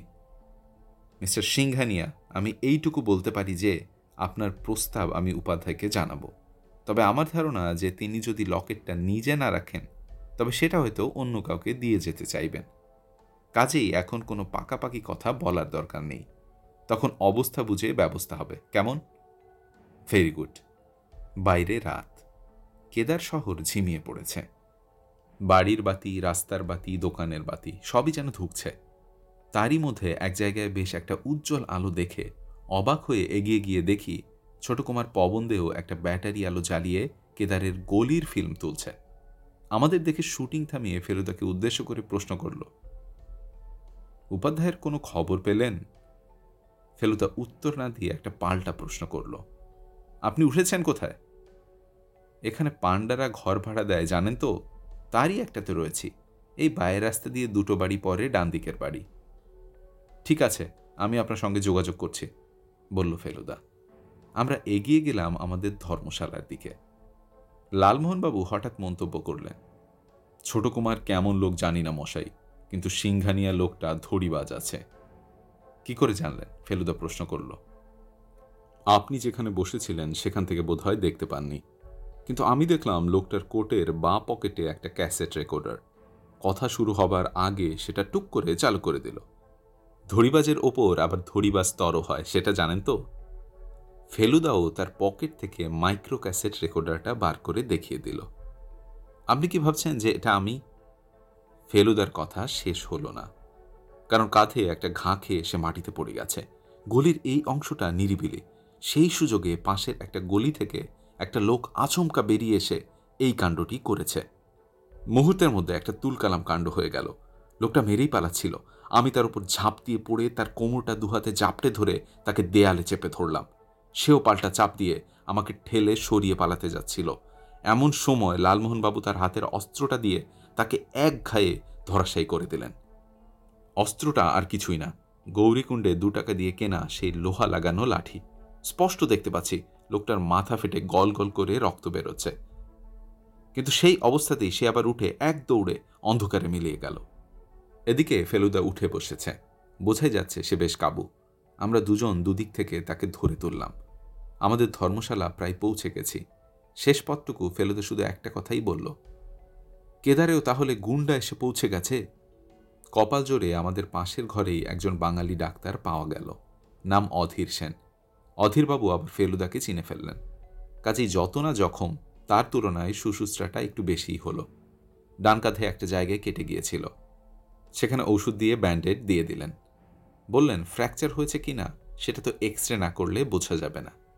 ফেলুদা বলল, ফ্র্যাকচারই হোক আর যাই হোক আমাকে বিছানায় শুইয়ে রাখতে পারবেন না, এটা আগে থেকেই বলে দিলাম। ফিয়ের কথা জিজ্ঞেস করাতে ভদ্রলোক জিপ টিপ কেটে একাক্কার। তবে ব্যাপারটা কি জানেন মিস্টার মিত্তির, এই নিয়ে আমার 3 বার হলো কেদার। প্রাকৃতিক সৌন্দর্য যেমন ছিল তেমনই আছে, কিন্তু ক্রমে অ্যান্টি সোশ্যাল এলিমেন্টস ঢুকে পড়ছে শহরে। এর জন্য দায়ী কি জানেন তো? আমাদের যানবাহনের সুব্যবস্থা। একদিকে ভালো করেন তো অন্য দিক দিয়ে খারাপ ঢুকে পড়ে। এই তো দেখে আসছি জগতের নিয়ম। কালী কমলির ম্যানেজার নিজের বুদ্ধি খাটিয়েই এখানকার পুলিশকে খবর দিয়ে আনিয়ে নিয়েছিলেন। ফেলুদা তার সঙ্গে বেশ কিছুক্ষণ ধরে কথা বলল। বুঝতে পারলাম যে নানা রকম নির্দেশ দেওয়া হলো, এবং সবই দারোগা সাহেব অতি মনোযোগের সঙ্গে শুনে নিলেন। পুলিশ চলে যাবার পর সাংবাদিক মিস্টার ভার্গব এসে হাজির। শুনলাম আপনার লাইফের ওপর একটা অ্যাটেম্প্ট হয়ে গেছে। গোয়েন্দা জীবনে তো দৈনন্দিন ঘটনা মিস্টার ভার্গব। এখানকারই কোনো গুন্ডা হয়তো পকেট মারতে চেয়েছিল, কিন্তু বিশেষ সুবিধা করতে পারেনি। আপনি বলতে চান আপনার কোনো তদন্তের সঙ্গে এর কোনো কানেকশন নেই? তদন্ত আবার কোথায়? আমি তো এখানে এসেছি উপাধ্যায়ের সঙ্গে দেখা করতে। ভালো কথা, তিনি কোথায় থাকেন সে খবর পেয়েছেন? আপনি পেয়েছেন? উপাধ্যায় বলে এখানে কেউ কাউকে চেনে না। তাহলে ভদ্রলোক হয়তো নাম বদলেছেন। তাই হবে। ফেলুদা আসল ব্যাপারটা বেমালুল চেপে গেল। ভার্গব কিছুটা নিরাশ হয়েই যেন চলে গেলেন। কাল সকাল সকাল উঠতে হবে বলে আমরা 8:30টার মধ্যে পুরি তরকারি খেয়ে নিয়ে শুয়ে পড়ার আয়োজন করতে লাগলাম। এই সময় ফেলুদা যে ব্যাপারটা করল সেটা কিন্তু আমি আর লালমোহনবাবু মোটেই অ্যাপ্রুভ করতে পারলাম না। ও বলল, তোরা দুজন শুয়ে পড়, আমি একটু ঘুরে আসছি। ঘুরে আসছো মানে? আমি অবাক এবং কিছুটা বিরক্ত হয়ে প্রশ্ন করলাম। আমি জানি ওর কাঁধে এখনো বেশ ব্যথা। কোত্থেকে ঘুরে আসছো? একবার ছোট কুমারের সঙ্গে দেখা করা দরকার। সে কি, তুমি সোজা এনিমি ক্যাম্পে চলে যাবে? আমার এরকম অনেকবার হয়েছে রে তোপসে, একটা চোট খেয়ে বুদ্ধিটা খুলে গেছে, এবারও তাই। পবন দেও আমাদের শত্রু না। তবে আসল শত্রু কে সেটা জানতে পারবি খুব শিগগিরই। কিন্তু তুমি বেরোবে, আর শত্রু যদি এখন ওত পেতে থাকে? আমার সঙ্গে অস্ত্র আছে, তোরা শুয়ে পড়। আমি যখনই ফিরি না কেন, কালকের প্রোগ্রামে কোনো চেঞ্জ নেই। গান্ধী সরোবর, ভোর 4:30টায় রওনা হচ্ছে। সঙ্গে রিভলভার আর একটা বড় টর্চ নিয়ে ফেলুদা চলে গেল। তোমার দাদার সাহসের জবাব নেই, বললেন জটায়ু। ফেলুদা কাল রাত্রিরে কখন ফিরেছে জানি না, সেটা ওকে আর জিজ্ঞেস করলাম না, কারণ ও দেখলাম 4:30টার মধ্যে রেডি হয়ে আছে। আমরা দুজনও 10 মিনিটের মধ্যে তৈরি হয়ে 3 জনে একসঙ্গে বেরিয়ে পড়লাম। বাইরে এখন ফিকে ভোরের আলো, রাস্তার বাতিগুলো এখনও টিমটিম করে জ্বলছে। কেদারনাথের মন্দির ছাড়িয়ে খোলা জায়গায় পড়ে ফেলুদা হঠাৎ জিজ্ঞেস করল, তুই যে জিভ আর দাঁতের ফাঁক দিয়ে খুব জোরে শীষ দিতিস, সেটা এখনো পারিস? আমি একটু অবাক হয়ে বললাম, হ্যাঁ তা পারি বই কি। ফেলুদা বলল, আমি যখন বলবো তখন দিবি। আমরা 3 জনেই সঙ্গে লোহার স্পাইক দেওয়া লাঠি এনেছিলাম, তা না হলে মাঝে মাঝে বরফে ঢাকা এই পাথুরে পথ দিয়ে হাঁটা অসম্ভব হতো। গোড়াতেই মন্দাকিনীর ওপর দিয়ে একটা তক্তা ফেলা সেতু পার হতে হয়েছে আমাদের। নদী এখানে সরু নালার মতো, 3 দিকে ঘিরে সব তুষার শৃঙ্গ রয়েছে। তার কোনোটার নাম এখনো জানা হয়নি। তাদের মধ্যে যেগুলো সবচেয়ে উঁচু তার চূড়োয় গোলাপি আভা লক্ষ্য করা যাচ্ছে। শীত প্রচণ্ড। তারই মধ্যে কাঁপা গলায় লালমোহনবাবু হঠাৎ প্রশ্ন করলেন, তো সে তো শীষ দেবে আমার ভূমিকাটা? ফেলুদা বলল, আপনি আপনার ওই হাতের লাঠিটা প্রয়োজনে পাগলা জগাইয়ের মতো মাথার উপর ঘোরাবেন, তাতে আপনার বীরত্ব আর ব্যারাম দুটোই একসঙ্গে প্রমাণ হবে। বুঝেছি। আরও আধ ঘন্টা চলার পরে দেখতে পেলাম দূরে একটা ছেয়ে রঙের মসৃণ সমতল প্রান্ত রয়েছে। চারিদিকের পাথরের মধ্যে সেটাই যে চোরাবালিতাল বা গান্ধী সরোবর, সেটা বুঝতে অসুবিধা হলো না। তবু আমি ফেলুদার দিকে ঘাড় ফিরিয়ে জিজ্ঞেস করলাম, ওটাই কি? ফেলুদা ঘাড় নাড়িয়ে বুঝিয়ে দিল, হ্যাঁ, হ্রদের পশ্চিম ধারে একটা পাথরের ঢিবি রয়েছে, সেটার মধ্যে অনায়াসে একটা গুহা থাকতে পারে। পুরো ব্যাপারটা এখনও আমাদের থেকে অন্তত 250 গজ দূরে। আমরা যেখান দিয়ে যাচ্ছি সেখানে জমিতে আলগা পাথর ছাড়াও বেশ বড় বড় শিলাখণ্ড রয়েছে। তাছাড়া বরফ জমে রয়েছে চতুর্দিকে। কিছুক্ষণ থেকেই লক্ষ্য করছি যে ফেলুদার দৃষ্টিটা এদিক ওদিক ঘুরছে। ও যেন কিছু একটা খুঁজছে। এবারে দৃষ্টিটা এক জায়গায় স্থির হলো। তার দৃষ্টি অনুসরণ করে দেখলাম আমাদের ডান দিকে একটা পাথরের আড়াল থেকে বেরিয়ে আছে ক্যামেরার তেপায়ার একটা ঠ্যাং। ফেলুদা প্রায় নিঃশব্দে সেই দিকে এগিয়ে গেল, আমরা তার পিছনে। পাথরটা পেরোতেই দেখা গেল ছোট কুমার পবনদেও ক্যামেরায় চোখ লাগিয়ে দাঁড়িয়ে আছে। লেন্সটা দেখেই বোঝা যাচ্ছে সেটা টেলিফোটো, অর্থাৎ টেলিস্কোপের কাজ করবে। ছোট কুমারের পাশে পৌঁছতেই তিনি বললেন, স্পষ্ট দেখা যাচ্ছে গুহাটা, কিন্তু এখনো উনি বেরোননি। এবার পরপর ফেলুদা আর আমি দুজনেই চোখ লাগালাম। লেকের জলটা স্থির, তাতে আকাশের আবছা গোলাপি রং প্রতিফলিত হয়েছে। তারপর বাঁ দিকে ক্যামেরা ঘুরিয়ে দেখা গেল গুহাটা। পাথরের ফাঁকে গোছা একটা গৈরিক পতাকা রয়েছে গুহাটার ঠিক পাশে। আমাদের চারপাশে যে শৃঙ্গগুলো সবচেয়ে উঁচু তাতে এখনই গোলাপি রোদ লেগেছে। পূবে একটা উঁচু শৃঙ্গ, তার পিছনে আকাশের লাল রং দেখে মনে হচ্ছে সূর্যটা ওখান দিয়ে উঠবে। মিনিট খানেকের মধ্যেই পূবের পাহাড়ের চূড়োর পিছন দিয়ে চোখ ঝলসানো সূর্যটা উকি দিতেই গান্ধী সরোবরটা রোদে ধুয়ে গেল। সেই সঙ্গে লক্ষ্য করলাম গুহার গায়ে রোদ পড়েছে। আর এক আশ্চর্য প্রাকৃতিক পরিবেশে এক আশ্চর্য নাটক হচ্ছে এইভাবে সন্ন্যাসী বেরিয়ে এলেন গুহা থেকে। তার দৃষ্টি সোজা পূব দিকে, যেন নতুন ওঠা সূর্যকে স্বাগত জানাচ্ছেন। তোপসে, এগিয়ে চল। ফিসফিসি আদেশ এলো ফেলুদার কাছ থেকে। আমি ক্যামেরায় আছি, বললেন ছোট কুমার। আমরা তিনজন দ্রুত এগিয়ে গেলাম গুহার দিকে, এ পাথর ও পাথরের আড়াল দিয়ে। আলো পড়ছে, কিন্তু কোনো শব্দ নেই। প্রকৃতি যেন রুদ্ধশ্বাসে কোনো একটা বিশেষ ঘটনার জন্য অপেক্ষা করছে। এবার গুহা, সন্ন্যাসী, পতাকা সবই স্পষ্ট দেখতে পাচ্ছি। আমরা উত্তরমুখে এগিয়ে চলেছি। সন্ন্যাসী আমাদের দিকে পাশ করে পূব দিকে চেয়ে আছেন। তার গেরুয়া বসনের ওপর একটা খয়েরি রঙের পট্টুর চাদর। এবার একটা আশ্চর্য জিনিস লক্ষ্য করলাম। গুহার পূব দিকের পাথরের ঢিবির গায়ে একটা আলো নড়াচড়া করছে। সেটা যে কোনো ধাতব জিনিস থেকে প্রতিফলিত তাতে কোনো সন্দেহ নেই। এবার গুহার ঢিবির পিছন দিয়ে একটা লোক বেরিয়ে এলো। তার ওভারকোটের কলার তোলা, তাই মুখটা বোঝা যাচ্ছে না। লোকটার মাথায় একটা পশমের টুপি, আর হাতে যে জিনিসটা রোদ পড়ে চকচক করছে সেটা রিভলভার ছাড়া আর কিছুই না। সন্ন্যাসী সেই একইভাবে সামনের দিকে চেয়ে আছে। সূর্যের আলো পড়ছে তার মুখে। ফেলুদা এবার চাপা গলায় বলল, আমি এগোচ্ছি, তোরা এই পাথরের আড়াল থেকে দেখ। রিভলভারের আওয়াজ শুনলেই তোর সেই শীষটা দিবি। ফেলুদা নিঃশব্দে এগিয়ে গেল গুহাটার দিকে। খানিক দূর গিয়ে সে একটা পাথরের পাশে এমনভাবে দাঁড়ালো যেন সমস্ত ঘটনাটা দেখতে পায়। আমরা আছি তার 20 গজ পিছনে, কিন্তু আমরাও দেখতে পাচ্ছি নাটকের সব চরিত্রকে। ফেলুদার পকেট থেকেও এবার রিভলভার বেরিয়ে এলো। এবার সন্ন্যাসী তার দৃষ্টি ঘুরিয়েছেন বাঁদিকে, অর্থাৎ ওভারকোটে মুখ ঢাকা লোকটার দিকে। পর মুহূর্তে এই অপার্থিব নৈশব্দ চুরমার করে একটা রিভলভারের শব্দের সঙ্গে সঙ্গে ওভারকোট পরা লোকটা বাঁ হাত দিয়ে ডান হাতের কবজি টিপে বরফের উপরে বসে পড়ল, আর তার হাতের রিভলভারটাও ছিটকে গিয়ে পড়ল বরফের ওপর। সঙ্গে সঙ্গে আমার মনে পড়ল ফেলুদার নির্দেশ। শীষের শব্দ হওয়া মাত্র এ পাথর সে পাথরের আড়াল থেকে বেরিয়ে এলো পুলিশ। তোপসে, তোরা আয়। আমরা দুজন দৌড়ে এগিয়ে গেলাম ঘটনাস্থলের দিকে। 1 মিনিটের মধ্যে পৌঁছে গেলাম সাধুর গুহার সামনে। সৌম্যমূর্তি গেরুয়াধারী সন্ন্যাসী এখনও যেন পুরো ব্যাপারটা অনুধাবন করতে পারেননি। আমাদের সকলের দিকেই ঘুরে ঘুরে অবাক হয়ে দেখছেন, আর যিনি মাটিতে বসে আছেন তার কবজি টিপে। এবারে তো তার মুখ দেখা যাচ্ছে। সে কি, ইনি যে সাংবাদিক মিস্টার ভার্গব? একজন কনস্টেবল যেন ফেলুদার কাছ থেকে নির্দেশ পাবার অপেক্ষায় দাঁড়িয়ে আছেন। ফেলুদা বলল, আগে ওর দাড়িটা টেনে খুলুন তো। ভার্গবের দাড়িটা টেনে খুলতে যে মুখটা বেরুলো, সেই মুখটাই ম্যাজিকের মতো আশ্চর্য রকম চেনা চেনা হয়ে গেল যখন ফেলুদা নিজেই গিয়ে এক টানে মাথার টুপিটা খুলে ফেলল। আশ্চর্য জিনিস রে হেরেডিটি, বলল ফেলুদা। শুধু যে এর কানের লতি এর বাপের মতো তা নয়, ইনি সিথিও করেন ডান দিকে, আর তাই একে দেখে আমার এত অস্বস্তি হতো। তার মানে কি দাঁড়ালো? ইনি উমাশঙ্করপুরী ছেলে, দেবী শঙ্করপুরী। এবার আমাদের সকলের দৃষ্টি গেল সন্ন্যাসীর দিকে। তার এখনও কেমন যেন মূর্হমান ভাব। হিন্দিতে বললেন, পিস্তলের শব্দ শুনে মনটা কেমন যেন হয়ে গিয়েছিল, কিছু মনে করবেন না। ফেলুদাও হিন্দিতে বলল, যদি কিছু মনে না করেন, আপনার কাছে যে থলিটি আছে সেটি একবার বার করা দরকার। আমরা আপনার বন্ধু, সেটা বোধহয় বুঝতেই পারছেন।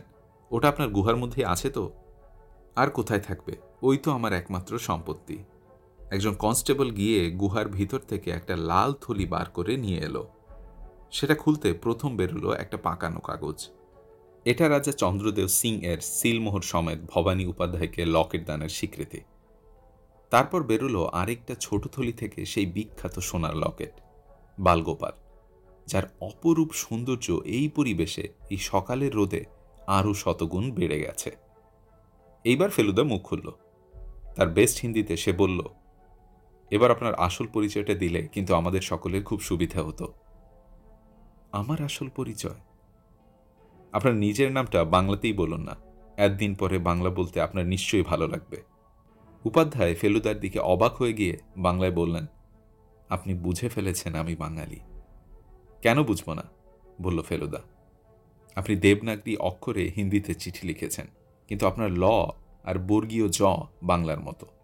তাছাড়া আপনার হরিদ্বারের ঘরের তাকে একটা বইয়ের পাতার টুকরো পেয়েছি, সেটাও বাংলা।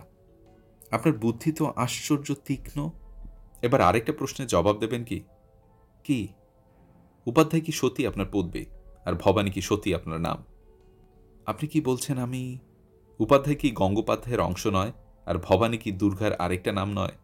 আমি যদি বলি আপনার আসল নাম দুর্গামোহন গঙ্গোপাধ্যায়, তাহলে কি খুব মিথ্যে বলা হবে? ছো ছো ছো ছো ছো ছো ছো। আপনি কাকে ধিক্কার দিচ্ছেন লালমোহন বাবু? ফেলুদা বলে উঠল।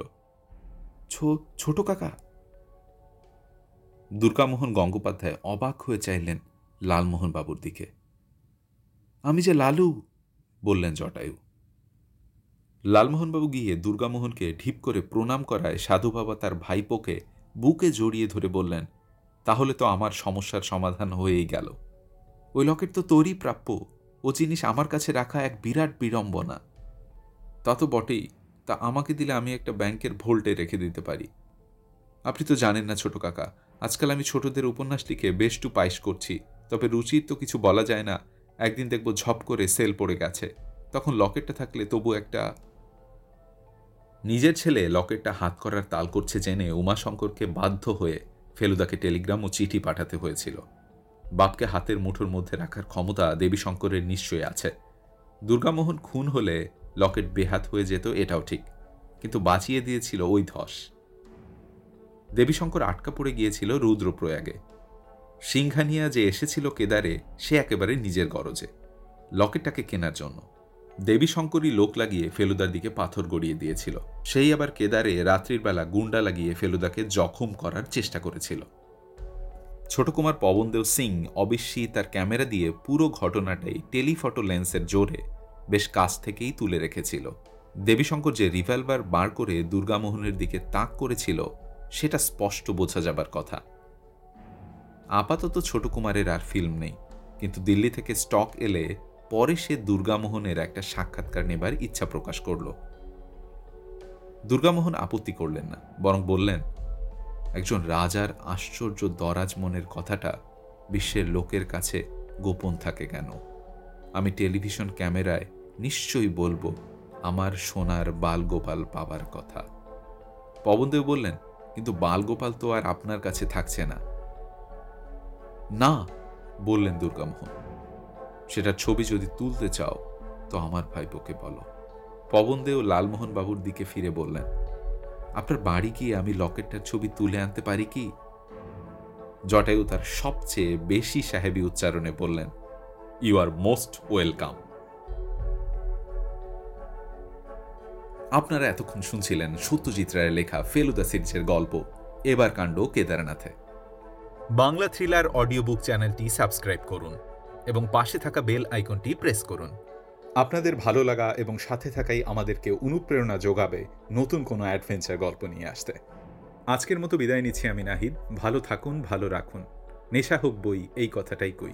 তথ্যের সঙ্গে থাকুন, জ্ঞানের সঙ্গে থাকুন, আর আপনার পরিবারকে সময় দিন।